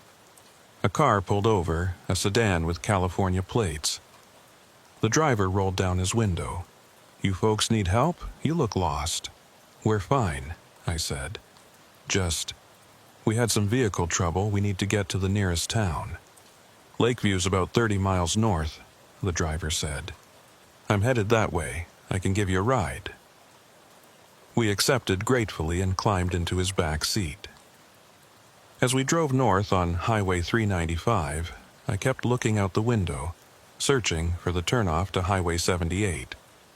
But I never saw it. There was no sign, no paved road branching off to the east. Nothing to indicate that the impossible highway existed at all. Maybe it had closed behind us. Maybe we'd broken the loop so thoroughly that Highway 78 had simply ceased to exist in this timeline. Or maybe it was still out there, waiting for the next travelers to find it. We reached Lakeview, and the driver dropped us off at a gas station. We thanked him and went inside to use the phone. I called my dispatcher, expecting to hear that strange, distorted voice again, expecting to be told that Mike Ross had been dead for 2 years. But when the call connected, it was Mike's voice, normal and clear. "Wyatt, where the hell are you? You were supposed to check in 3 hours ago." "I'm in Lakeview," I said. "I had some trouble with my truck. I need to report it stolen or abandoned. It's somewhere in eastern Oregon. I'm not exactly sure where. Are you okay? Do you need medical attention? No, I'm fine. I just need to file a report and arrange for a replacement vehicle. Mike was confused, but he took down the information and said he'd handle it. I hung up and looked at Lauren. She'd made her own calls, had her own explanations to give. What now? She asked. Now we try to go back to our normal lives, I said, and hope that Highway 78 stays gone. But I knew, even as I said it, that wasn't true. Highway 78 would never truly be gone. It would always be out there somewhere in some timeline, waiting. And part of me would always be there too, driving that endless loop, passing through Denio, seeing those mile markers repeat. Mile 78, mile 78, mile 78. 3 months later, I got a call from the Oregon State Police. They'd found my truck, they said, abandoned on the shoulder of a county road in eastern Oregon. The agricultural equipment was still in the trailer, undamaged. Everything was intact except for one thing. The logbook was missing. I drove out to retrieve the truck, and when I got there, I recognized the location immediately. I was on a county road just south of Lakeview, maybe 10 miles from where I'd entered Highway 78. The trooper who'd found the truck was there, waiting to release it to me. He was a middle-aged guy, professional and courteous, but when I asked him about the logbook, his expression changed. "That's the weird thing," he said. "There was a logbook in the cab when we first found the truck. I saw it myself, sitting on the passenger seat. But when we came back the next day to process the scene, it was gone, like someone had taken it." "Did you see what was written in it?" I asked. "Yeah," he said. "Just normal logbook entries. Dates, times, locations. Except," he hesitated. "Except what?" "Except the dates were all wrong. They jumped around, out of order, and some of the locations didn't make sense. You had entries claiming you'd been in places that don't exist." "Like where?" "Like a town called Denio," he said. "According to your logbook, you'd stopped there several times, but Denio is 50 miles from here over the Nevada border. There's no way you could have been there and ended up here." I didn't know what to say to that. I just signed the release papers, thanked the trooper, and climbed into my truck. The interior looked exactly as I'd left it 3 months ago. The coffee cup in the holder, the paperback book on the seat, the keys in the ignition. But there was something new. A note, tucked under the sun visor. I pulled it out and read it. "You escaped, congratulations. But know this, Highway 78 doesn't forget. It will call you back eventually. They all come back. LH, Lauren Hayes." I folded the note and put it in my pocket. Then I started the truck and drove away, heading back to my normal life, my normal roads. But I never forgot Highway 78. And sometimes, late at night when I'm driving through empty country, I'll see a turnoff that doesn't look quite right. A road that might not be on the maps. A sign that I can't quite read in the darkness. And I'll wonder if it's calling me back. If Highway 78 is waiting for me to make one more wrong turn, to take one more journey on the road that shouldn't exist. I haven't taken that turn, not yet. But some nights I'm tempted, because part of me is still there. Still driving that loop, still trying to understand what Highway 78 really was. And part of me always will be. My logbook sits in my truck, entries all in order now, dates matching up properly. But sometimes, when I'm not looking, a new entry appears, written in handwriting that looks like mine but isn't quite right. The entry is always the same, mile 78, still driving, still searching, will return when ready. I don't know if I wrote those entries in some other timeline, some version of reality where I never escaped. Or if Highway 78 itself is writing them, marking me as its own. All I know is this. If you ever find yourself on an unmarked highway in eastern Oregon, if you see a sign for a town that shouldn't be there, if your GPS stops working and your mile markers start repeating, turn around, drive away. Don't stop to investigate. Because Highway 78 is always hungry, and it never forgets, and sooner or later it will call you home.